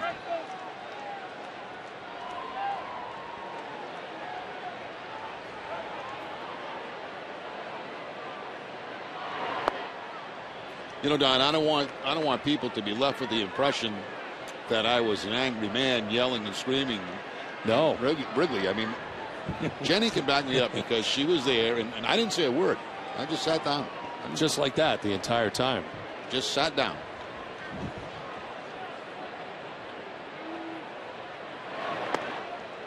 Pitch is in there for a strike.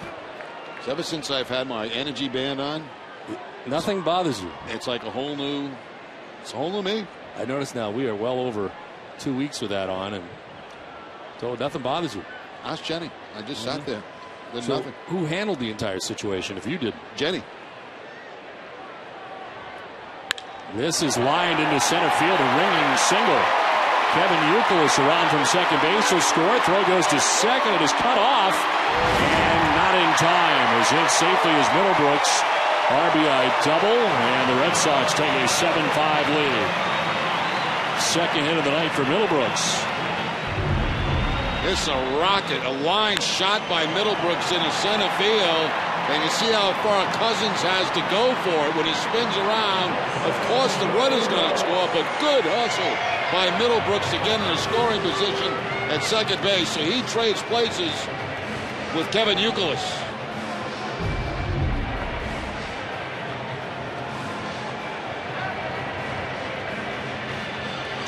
Randy St. Clair coming out of the dugout, the pitching coach for the Marlins, who have a pinch runner. Nava coming in to run for Middlebrooks.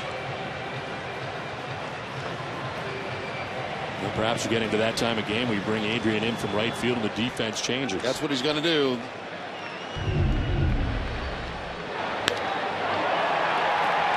Middlebrooks thinking 2 right out of the batter's box, and that's how you get close doubles. Good hard slide into second base.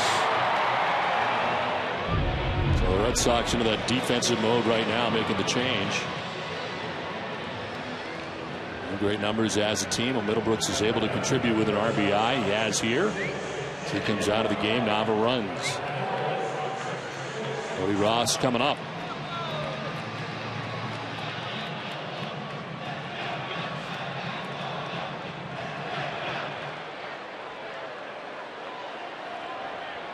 Ross with a home run in the 4th inning and his return to the Red Sox lineup tonight off the DL. Another big hack there, but down 0-1 on the breaking ball from Godin.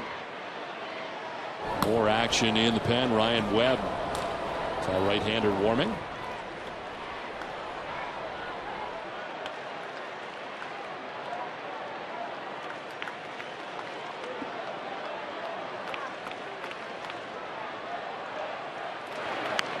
And a bunt bid back towards the mound. Godin to first base. And retired is Ross. On to third goes Nava, 1 down.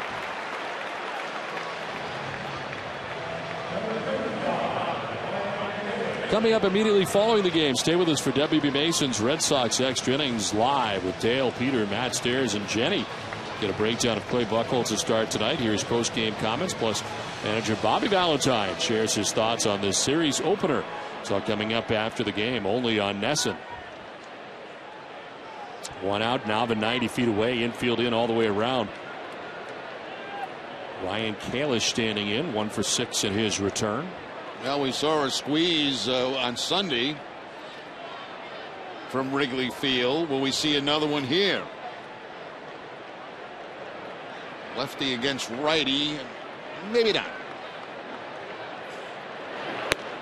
Outside ball 1. That sacrifice bunt credited to Ross is the first of his season. You got to believe he was kind of doing that on his own, don't you? I would think so. Yeah.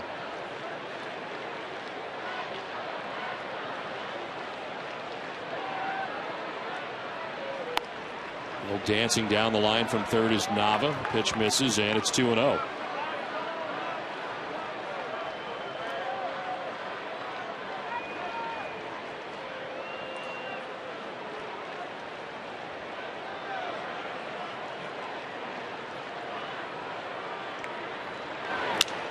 Lines it foul down towards the tarp, and it's 2-1.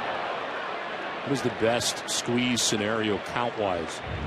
Anytime you expect a strike, on the first pitch or a 2-1 count like this coming up, 2 balls, no strike count. When you're expecting to get a strike, you don't want a guy having to bunt at a very difficult pitch to hit when the pitch is ahead of the count.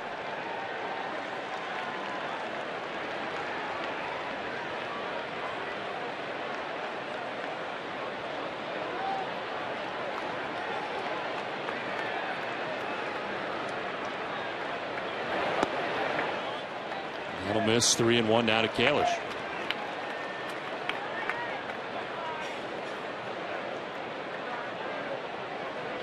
Shopik waits on deck. 1 out here in the 6th inning. A run already in. Red Sox lead it 7-5. And a swing and a miss. Full count now.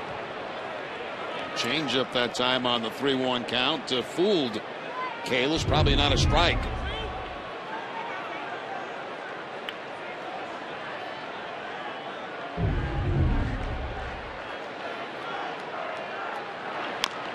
Slowly rolled foul, and we'll do it again. 3-2.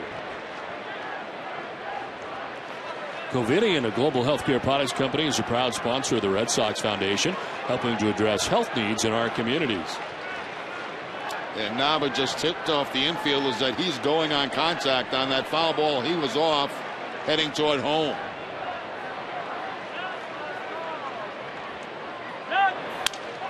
Down the right field line towards the pole, and it is a foul ball just to the right of it. And a broken bat for Ryan Kalish. Made a bid for a home run down that right field line. There you see Nava at third base going on contact. Happens a lot with 1 out in the inning, and a right-hander on deck, and Shopik righty against righty. So the Red Sox trying to play contact here on a ground ball. So the infield of the Miami Marlins should be aware of that now on this 3-2 count.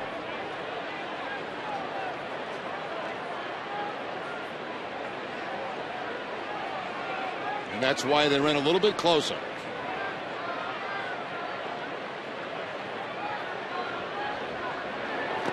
Swing and a miss on a pitch. Ends up in the dirt. Kalish strikes out. Big out there for a good end. 2 down in the inning.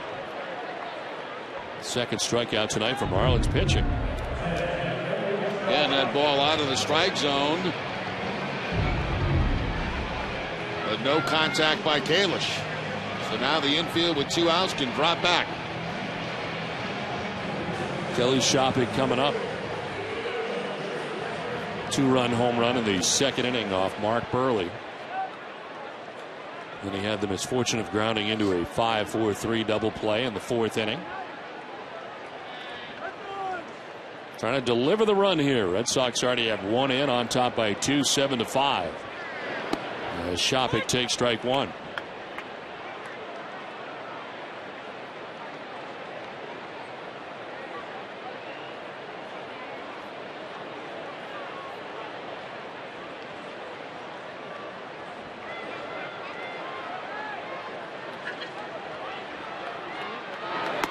Shopik takes strike 2, and it's 0-2.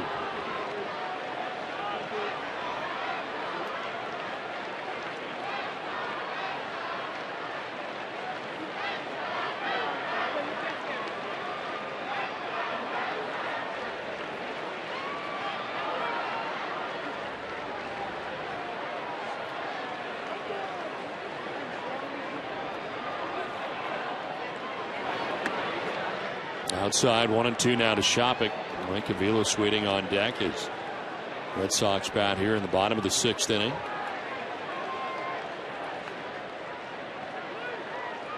They have scored in every inning but the 3rd so far here tonight against Marlins pitching.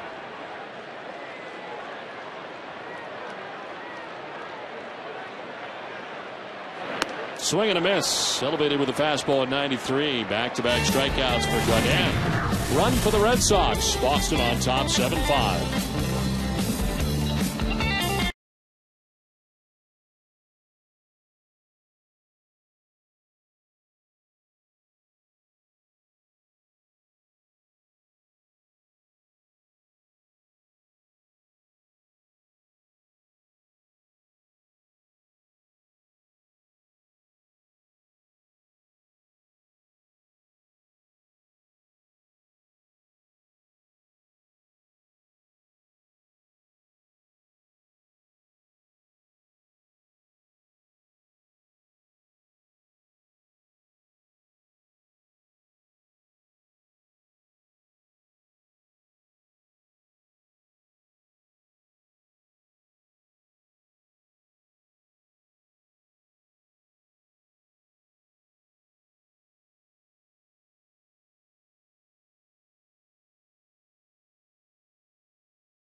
And 80s rockers Huey Lewis and the News share the stage at Foxwoods Resort Casino's MGM Grand Theater, Saturday, August 4th. For tickets, visit foxwoods.com or call 1-800-200-2882.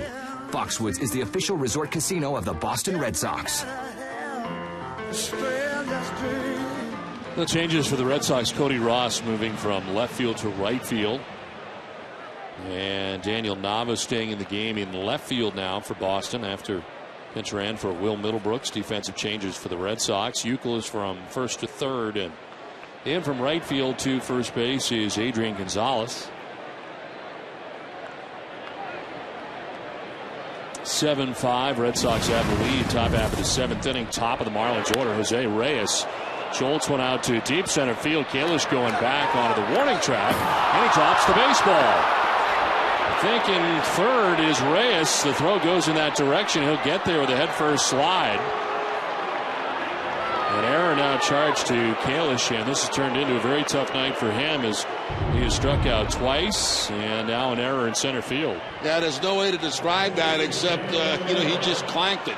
I mean, one-handed attempt at the ball, right off the fingertips. The wall was not a factor.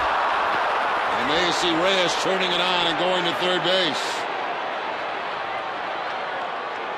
There was play earlier in the ball game I thought he had a chance to make against the wall, but pulled up quickly on it. Well, he had 2 errors in 52 games in 2010. Reyes at third base, nobody out. Hanley Ramirez will take strike one. New pitcher is Matt Albers. Here on for the seventh inning. His 26th appearance, 2-0. The nifty 1.93 earned run average. 206 opponent batting average against Albers. Takes over for Clay Buchholz, who went the first 6 innings in tonight's game.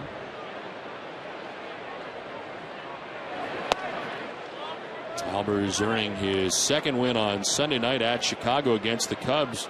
Despite being charged with his 3rd blown save, he yielded a game-tying unearned run in the 6th inning. And behind him is Andrew Miller. Nobody out here in the 7th.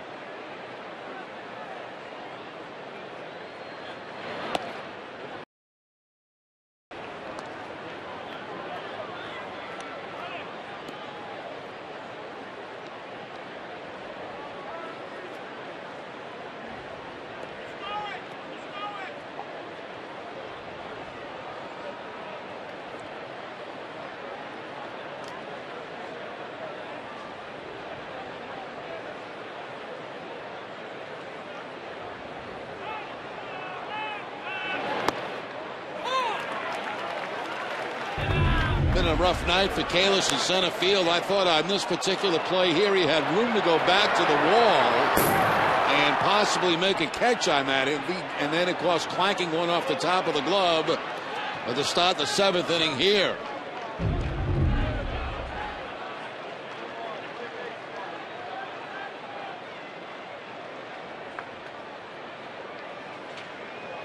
Two to Hanley Ramirez, and a swing and a miss. Ramirez did not like strike 2 and got into it with James Hoy after the second strike. And he ends up swinging here to strike out. So a frustrating at bat for him as he and Hoy went back and forth on strike 2. Here's one out in the 7th. Let's take a look at the last 2 pitches. The one that Ramirez did not like. Pretty nasty pitch on the outside part of the plate. Then he swings at one that's down and in and not a strike. Good sinking fastball from Albers. One out runner at third base. Sean Carlos Stanton, the batter. Out, been hit by a pitch and singled to right, scored a run.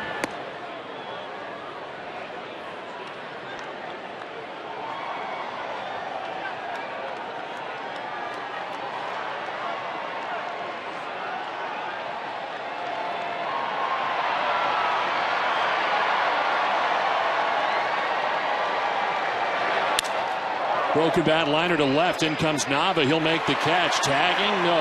Bluffing from third base is Reyes. Throw to the plate and no advance for Reyes. 2 down.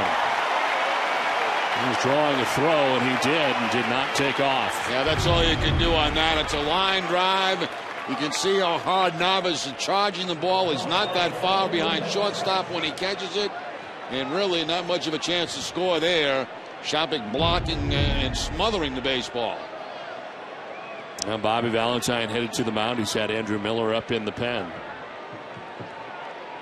And Miller will be coming in. It's time for a game break in. Dale Arnold. Dale?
Marlins threatening again here in the top of the 7th inning with Reyes at third base. 2 down. And a new pitcher in for the Red Sox, Andrew Miller. Miller's 17th appearance, 1-0 with a 1.93 earned run average. 16 strikeouts in 14 innings. Opponents hitting at 133. Miller worked on Sunday night at Chicago, going 2/3 of an inning with a walk. As he misses inside to Logan Morrison, who's already had a terrific game tonight. 3 hits, 2-run home run, a double for a run batted in, another double. And he knocks in 5 in this game. All the Marlins runs have come from one guy, Logan Morrison, and here he is. Head in the count, 1-0. That's away, 2-0. Vicente Padilla warming in the Red Sox pen. There is action for the Marlins as well. They have Mujica and Webb up. So the pens are busy. Red Sox onto their second reliever already. Albers responsible for Reyes at third. There's strike 1 to Logan Morrison.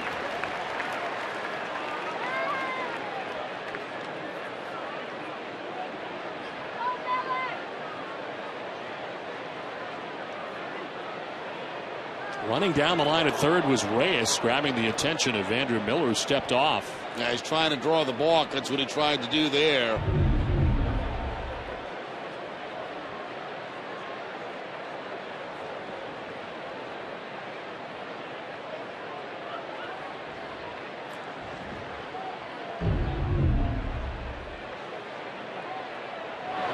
Two-one to center. Kalish started in, now goes back and makes the catch. So in the end, his error is not costly. Makes a nice play to end the inning. 7th inning stretch from Fenway. 7-5. Red Sox have the lead. Let's check in with your need to know. Dessa Daily, presented by Sun Life Financial. Here's Jamison Coyle.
Brought to you by Eastern Bank. At Eastern Bank, remainder free checking has got nothing to hide, which means no fees or any other types of curveballs.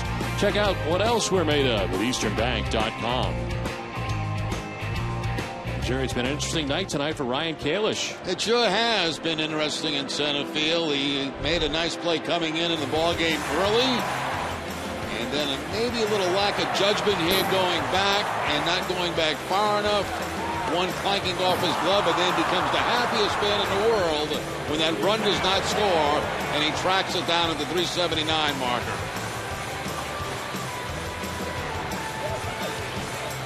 Sometimes you get to the point where you say, why are they picking on me?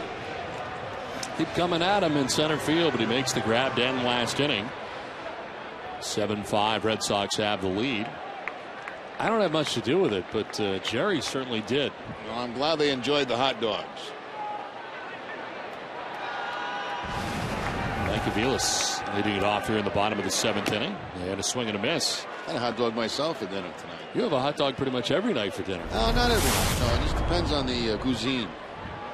Tonight's cuisine was little, what were they called? Teriyaki wings. Chicken wings. Ryan Webb, the new pitcher on here for the Marlins.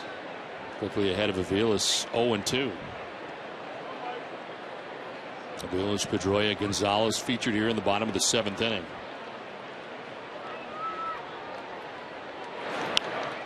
Popped up, playable down the first baseline. Gabby Sanchez makes the catch for the first out of the inning. Let's check in with Jenny.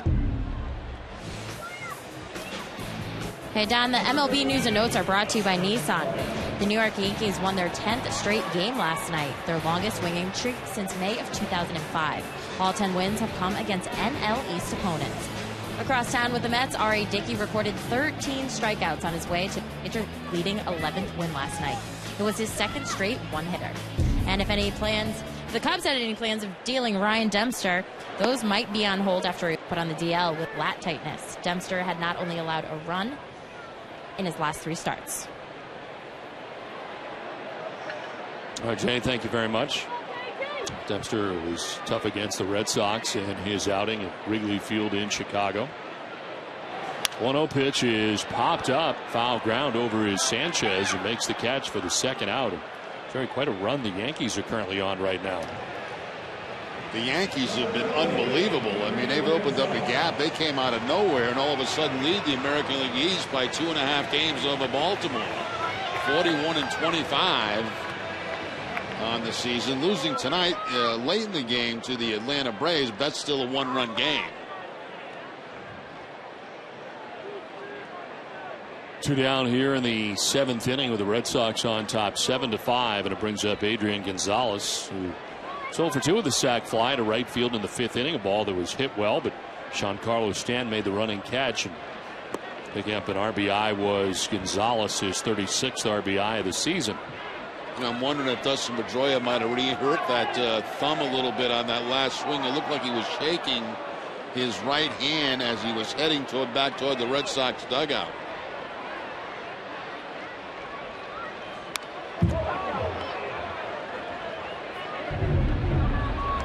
Take a look at Dustin Pedroia as I think it's jammed a little bit on that, and as he heads back to the dugout, he's kind of shaking his hand. And that's the throwing hand. That's the hand that obviously kept him out of the lineup.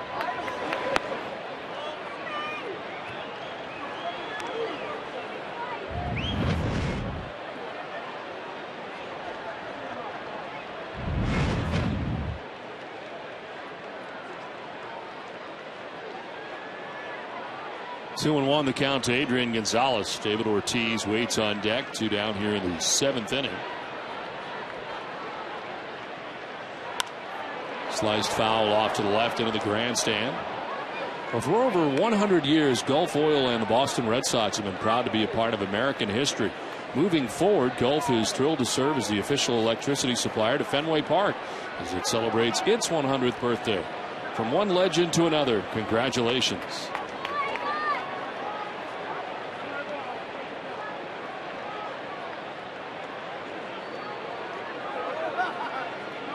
Two to Adrian Gonzalez. Again fouled off to the left, out of play.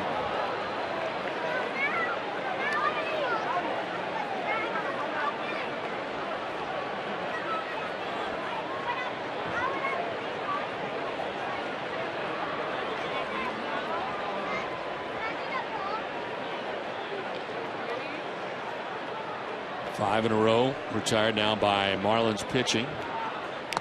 And a swing and a foul tip held onto by John Buck. Strike 3. Gonzalez retired and the 7th through 7-5 Boston.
by Xfinity. Well, the Red Sox trailed 2-0 when David Ortiz stepped to the plate in the first inning, got his 17th home run of the year, tied the game 2-2.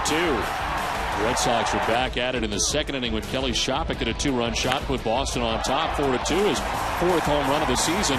And just activated tonight, Cody Ross, who had 8 home runs before going on the DL, gets his first since coming off the DL. Red Sox enjoy a 7-5 lead. They have 3 home runs in the game.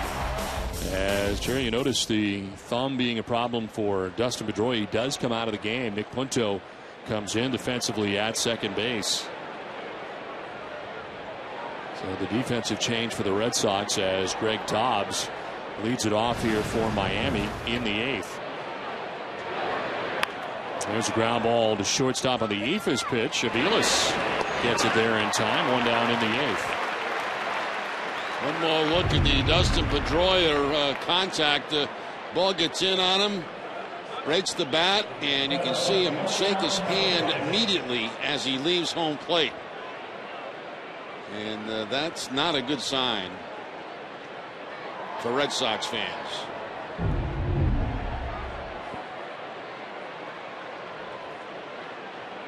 So 1 out here in the 8th inning. Omar Infante, the batter.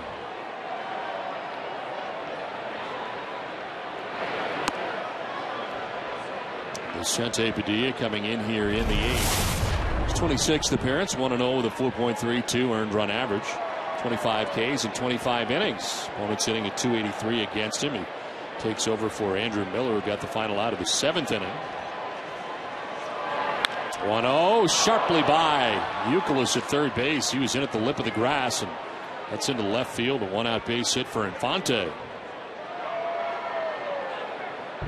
Infante 1 for 4 tonight. Has Youkilis about even with the bag, and rifles one right by him. Youkilis does get it, looks like a glove on it, but it just pops right over the glove and into left field for the base hit. So runner on with 1 out. It brings up Scott Cousins, the center fielder for the Marlins, who doubled in the 6th inning.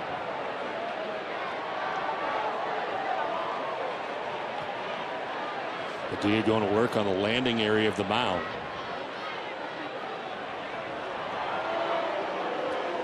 Well, he's got a current 7-game scoreless streak, the longest of the season, 5 2/3 without giving up a run.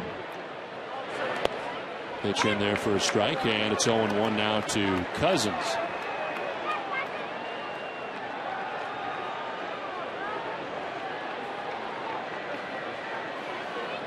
Padilla with 12 holds in the last 14 games.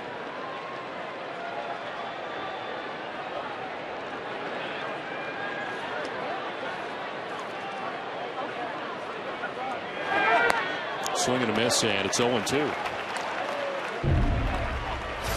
Well, last year, of course, and the last couple of years, the 8th inning man was barred, and after a couple of tough starts in AAA, he's bounced back very nicely. 3 of the 4 runs he's allowed came in the first outing. Over his last 2 appearances, he has pitched 4 scoreless innings, allowing just 2 hits while striking out 6. Last pitched on Sunday, so things are coming around for Daniel Bard in the last couple of outings. Interesting to see in what capacity he returns in when he's ready to return, as the pitch misses outside. And it's 1-2. And how they continue to use him at the AAA level. Is it, going to be 2 innings? Is it going to be 5 or 6 innings? That'll determine what he's going to be when he gets back here with the Red Sox. Another guy to keep an eye on is Mark Pryor. Of course, he's not been in the majors since 2006. Finally gave up some runs for the Pawtucket Red Sox. The 1-2 pitch coming up here to Scott Cousins. It's going to miss, and it's 2-2.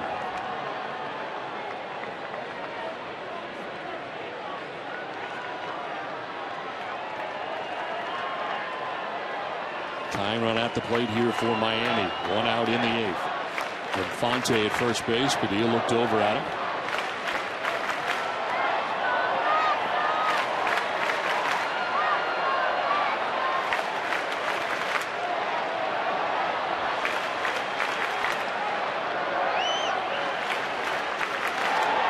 Two chopped right side, ranging is Punto. He's got 1 play. It's at first, and he makes it. Going that far towards first base way, no chance to get the lead runner. So 2 down. Well, it's time now for a look at the road ahead, brought to you by Safeco Insurance. Tomorrow in Game 2 of this series, it'll be a rematch of last Wednesday's series finale in Miami. Ricky Nolasco and Felix Dubront will take the hill. Dubront got the better of Nolasco in that one, pitching a career-high 7 innings for the win. Nolasco suffered the loss, allowing 4 runs, 3 of them earned. Our live coverage begins tomorrow at 6 with Red Sox first pitch. So 2 down. Omar Infante has moved to second base. And Gabby Sanchez, the batter, 0 for 3 in the game. As he takes ball 1. Sanchez grounded out in the second. He struck out in the 4th, grounded out in the 6th inning.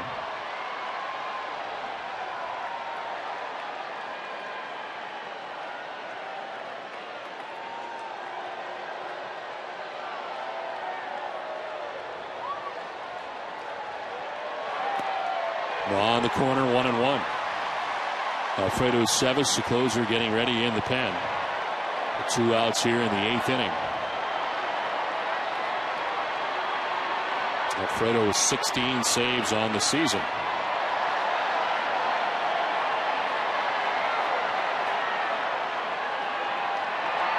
Ties him with Jonathan Broxton of the Kansas City Royals for 4th place in the American League. Fouled off, 1-2.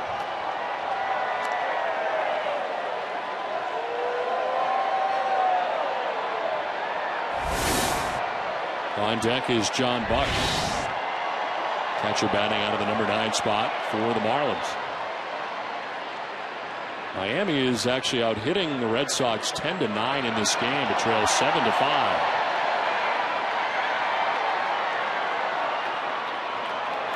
Mike O'Malley and Tom Werner. The score stays the same here. And 1-2. It's fouled off to the right, out of play.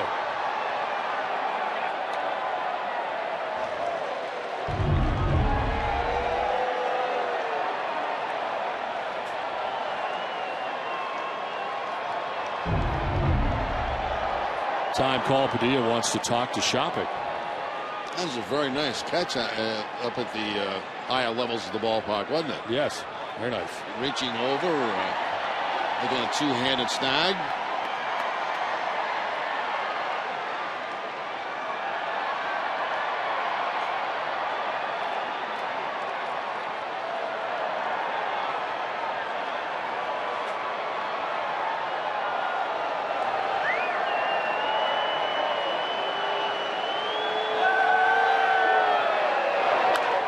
Fouled off again, still 1-2. A steady diet of fastballs from Padilla in this particular at bat to Gabby Sanchez.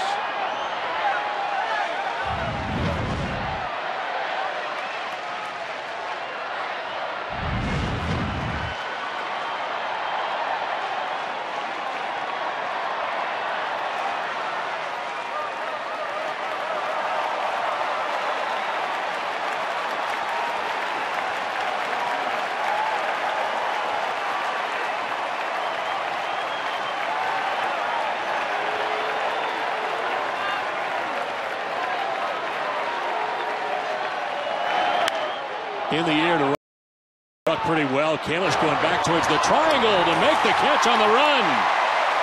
Ryan Kalish with a long run to the triangle to make the grab. 7-5. Red Sox have the lead.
Stadium in Kansas City. Help send your favorite Red Sox players to this year's All-Star Game by voting up to 25 times at RedSox.com.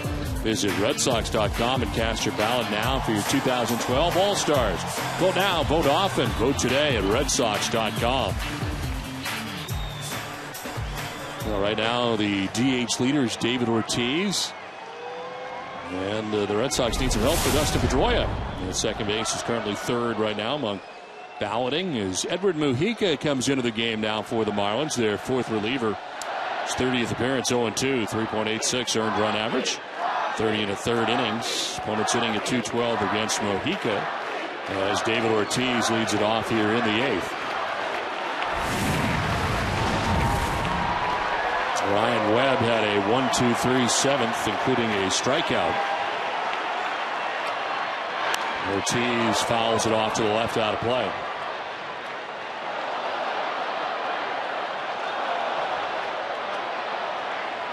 David homered in the first, singled in the third, flied out in the fifth. 2 hits, 2 RBIs on the night for Big Papi.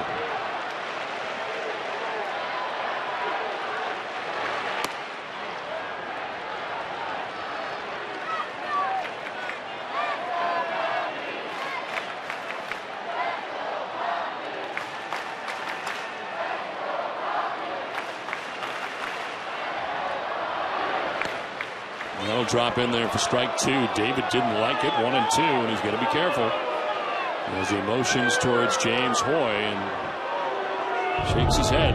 Thought the ball was down and out of the strike zone. We'll see what Amica says. Very borderline. I think, when Ortiz looked back and saw where the catcher had caught the ball and made it look a lot lower than what it actually was.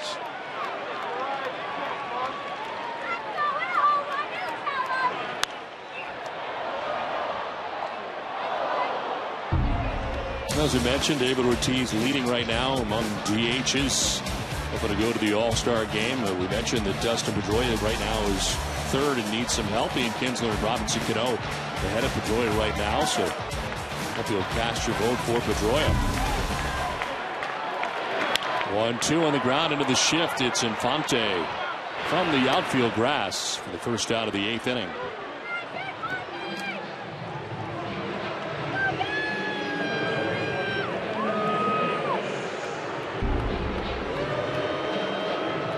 This is a picture of Jerry, who was much happier while you were waiting to get into Wrigley. See, I told you I wasn't mad, Don. It was just, just sitting there waiting and taking pictures with Red Sox fans as they were coming by out there in left field. So Jenny took that picture, I think. Is this the gentleman in the background who would not let you into Wrigley Field? Yeah, that's the guy. That is the guy. I actually just got that picture tweeted to me, and they said, see, Jerry wasn't that mad the whole time. Actually, Jenny was the one that was getting hot. Really? Yeah, she was getting hot because she was upset. We had somewhere to be. We had things to do. I still don't understand how they would not let you in. You had a media pass. You were at the media gate. He was the guy who was in charge of allowing the media to get in, and they just wouldn't let you in. You can't answer it. I can't answer it. I have no idea. You're close personal friends with the PR director of the Chicago Cubs. Makes it even more interesting. Peter Chase, who does a fabulous job. That's exactly right. We should have dropped. We didn't drop Peter's name. I don't think. That's probably the largest mistake. We should have dropped Theo's name. Yeah. Know him. 2-1 is a swing and a miss, and it's 2-2. And he might have said, "Keep him out for good for the weekend." Keep him out for the weekend.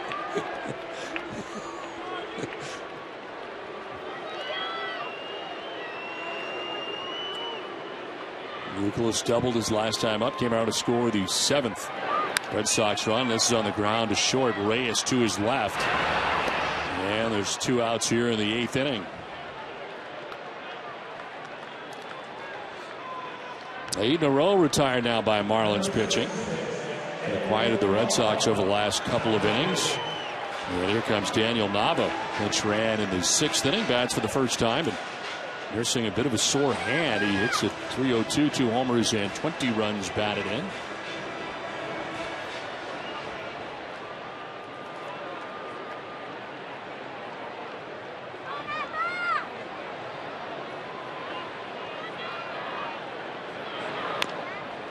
Tap foul.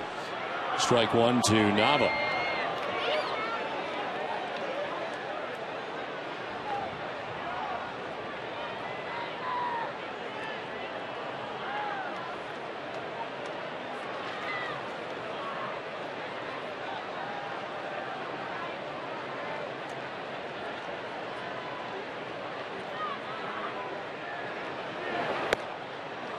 In there for strike two, 0-2.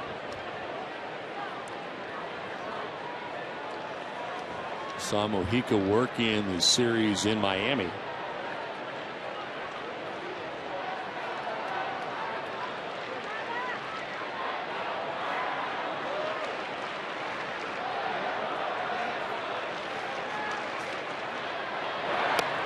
Up and away, 1-2.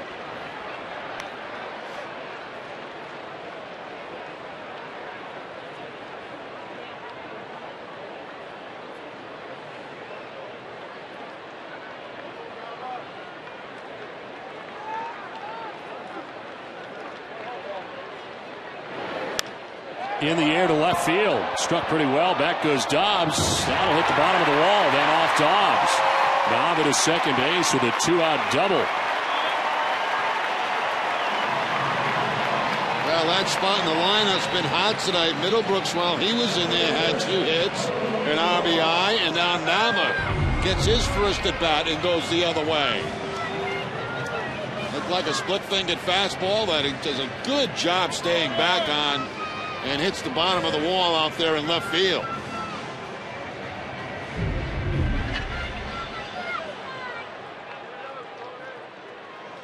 Two down, Nava in scoring position at second base, and Cody Ross standing in.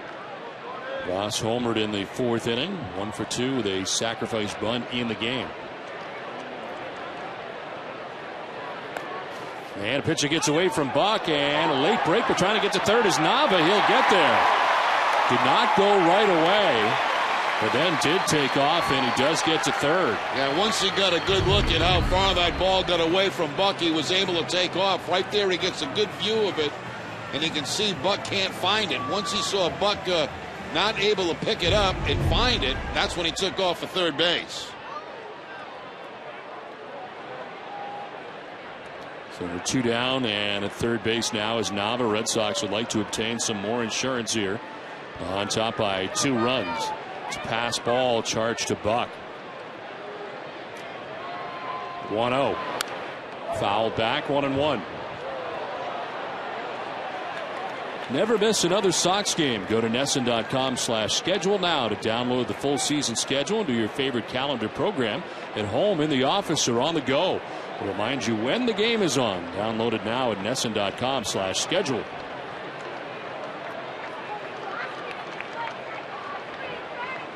1-1 coming up to Ross.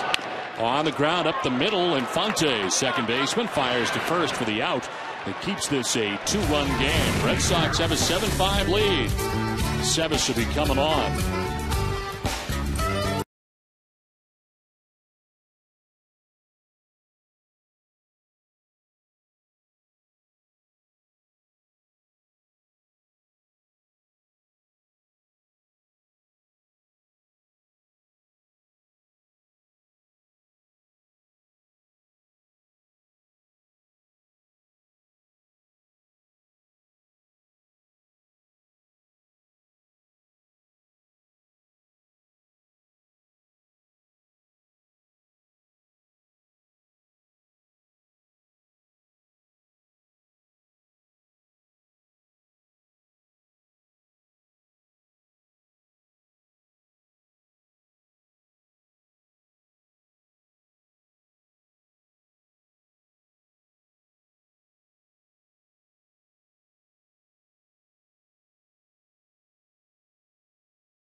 Baseball in Nesson is brought to you by Southwest Airlines, your New England Buick and GMC dealers, Sullivan Tire, and by New England Subaru dealers. It's been a pretty night here in Boston so far. The Red Sox have a 7-5 lead. Both teams with 10 hits. As into the game for the Red Sox, their closer for the ninth inning, Alfredo Aceves. 33rd appearance, 0-4 with a 4.81 earned run average. He's 16 out of 19. Again, tied for fourth in the American League in saves with Jonathan Broxton of the Royals with 16 saves. Opponents hitting at .246 against Aceves. Things got a little interesting in his last outing on Sunday night as the bases were loaded for the Cubs all of a sudden with nobody out, but Aceves able to get out of that situation. John Buck leads it off, fouls it off. Had his hand come flying off the bat and almost wrapped it around his neck. That last swing for strike one.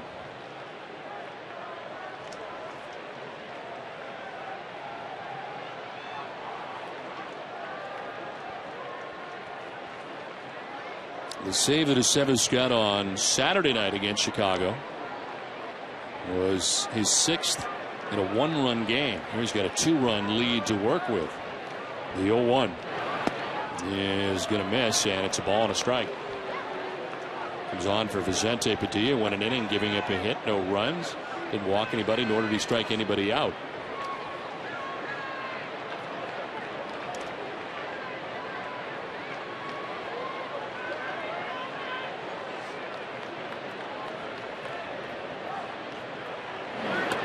That'll drop in there. Into the curveball, and it's 1-2. That's a nasty curveball. I threw it directly at Buck and then picked up the inside corner with it. Shoppage setting up inside. That's exactly where they wanted the breaking ball, inside. Go away this time and evens at 2-2.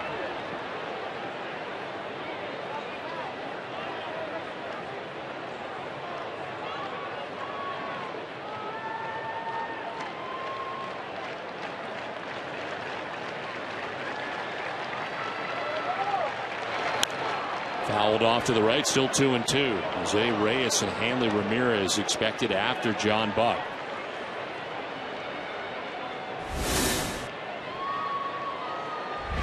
Two-run lead for the Red Sox as we enter this ninth inning.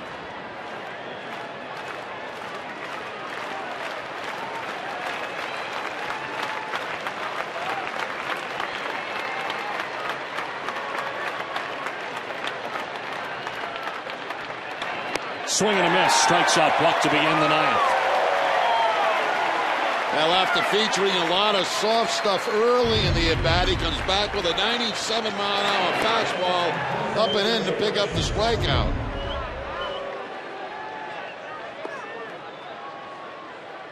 One down here in the ninth inning. Jose Reyes. 0 for 4 in the game. Did reach in the seventh inning, but on a 3-base error. Kalish out in center field, dropping the baseball on the warning track, and Reyes getting to third. So without a hit in this game, despite the fact the Marlins have banged out 10.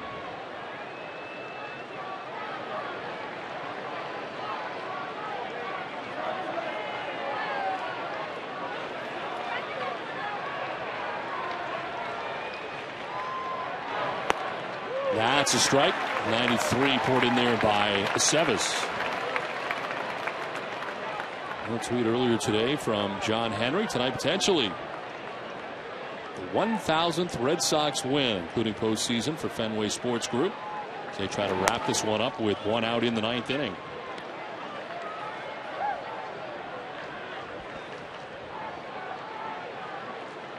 One and one. That's a strike. 1-2. Reyes not happy as he steps out of the box.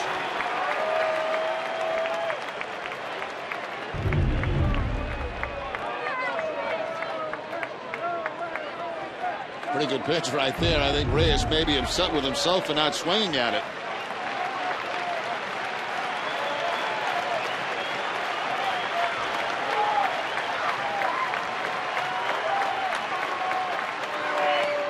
Down low and in the dirt. Evens up at 2-2 to Reyes.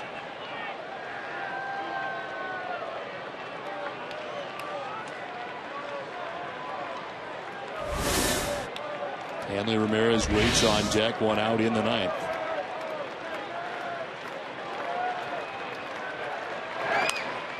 Popped up around second base. Punto and Aviles, and Punto puts it away for the second out of the ninth.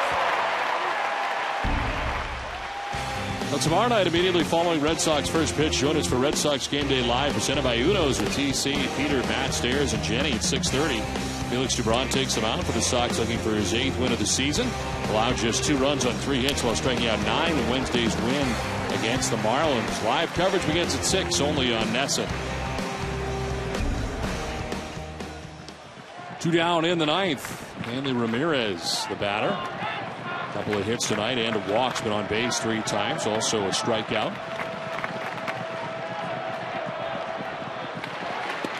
Takes strike 1.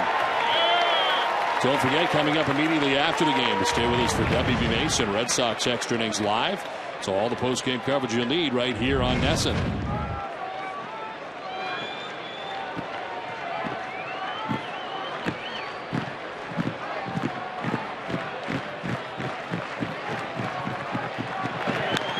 Fouled off, and the Marlins down to their last strike.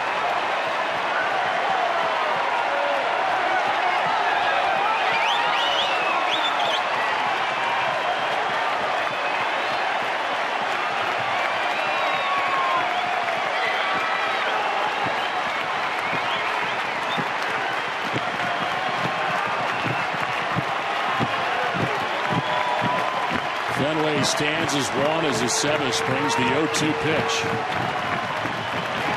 That's outside, 1-2. Red Sox trying to get back over 500 tonight as they come in at 33-33. Marlins could slip under 500 for the first time since May 5th.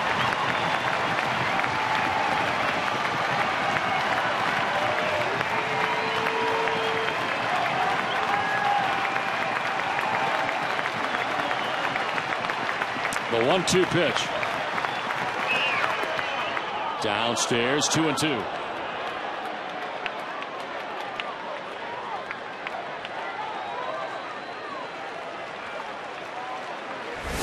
On deck, Giancarlo Stanton, the dangerous hitter. Aceves would like to finish it right here. 2 down, 2 balls, 2 strikes to Hanley Ramirez.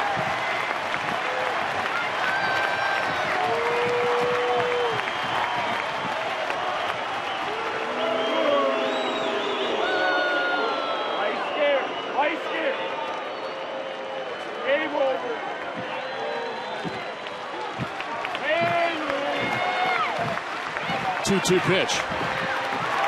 He struck him out. The Red Sox win. Hanley Ramirez strikes out. Aceves has a 1-2-3 ninth inning. A 7-5 victory for the Red Sox.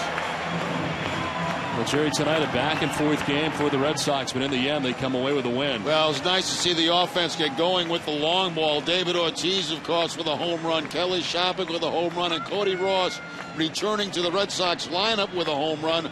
Also, great work by the Red Sox bullpen again in this game tonight.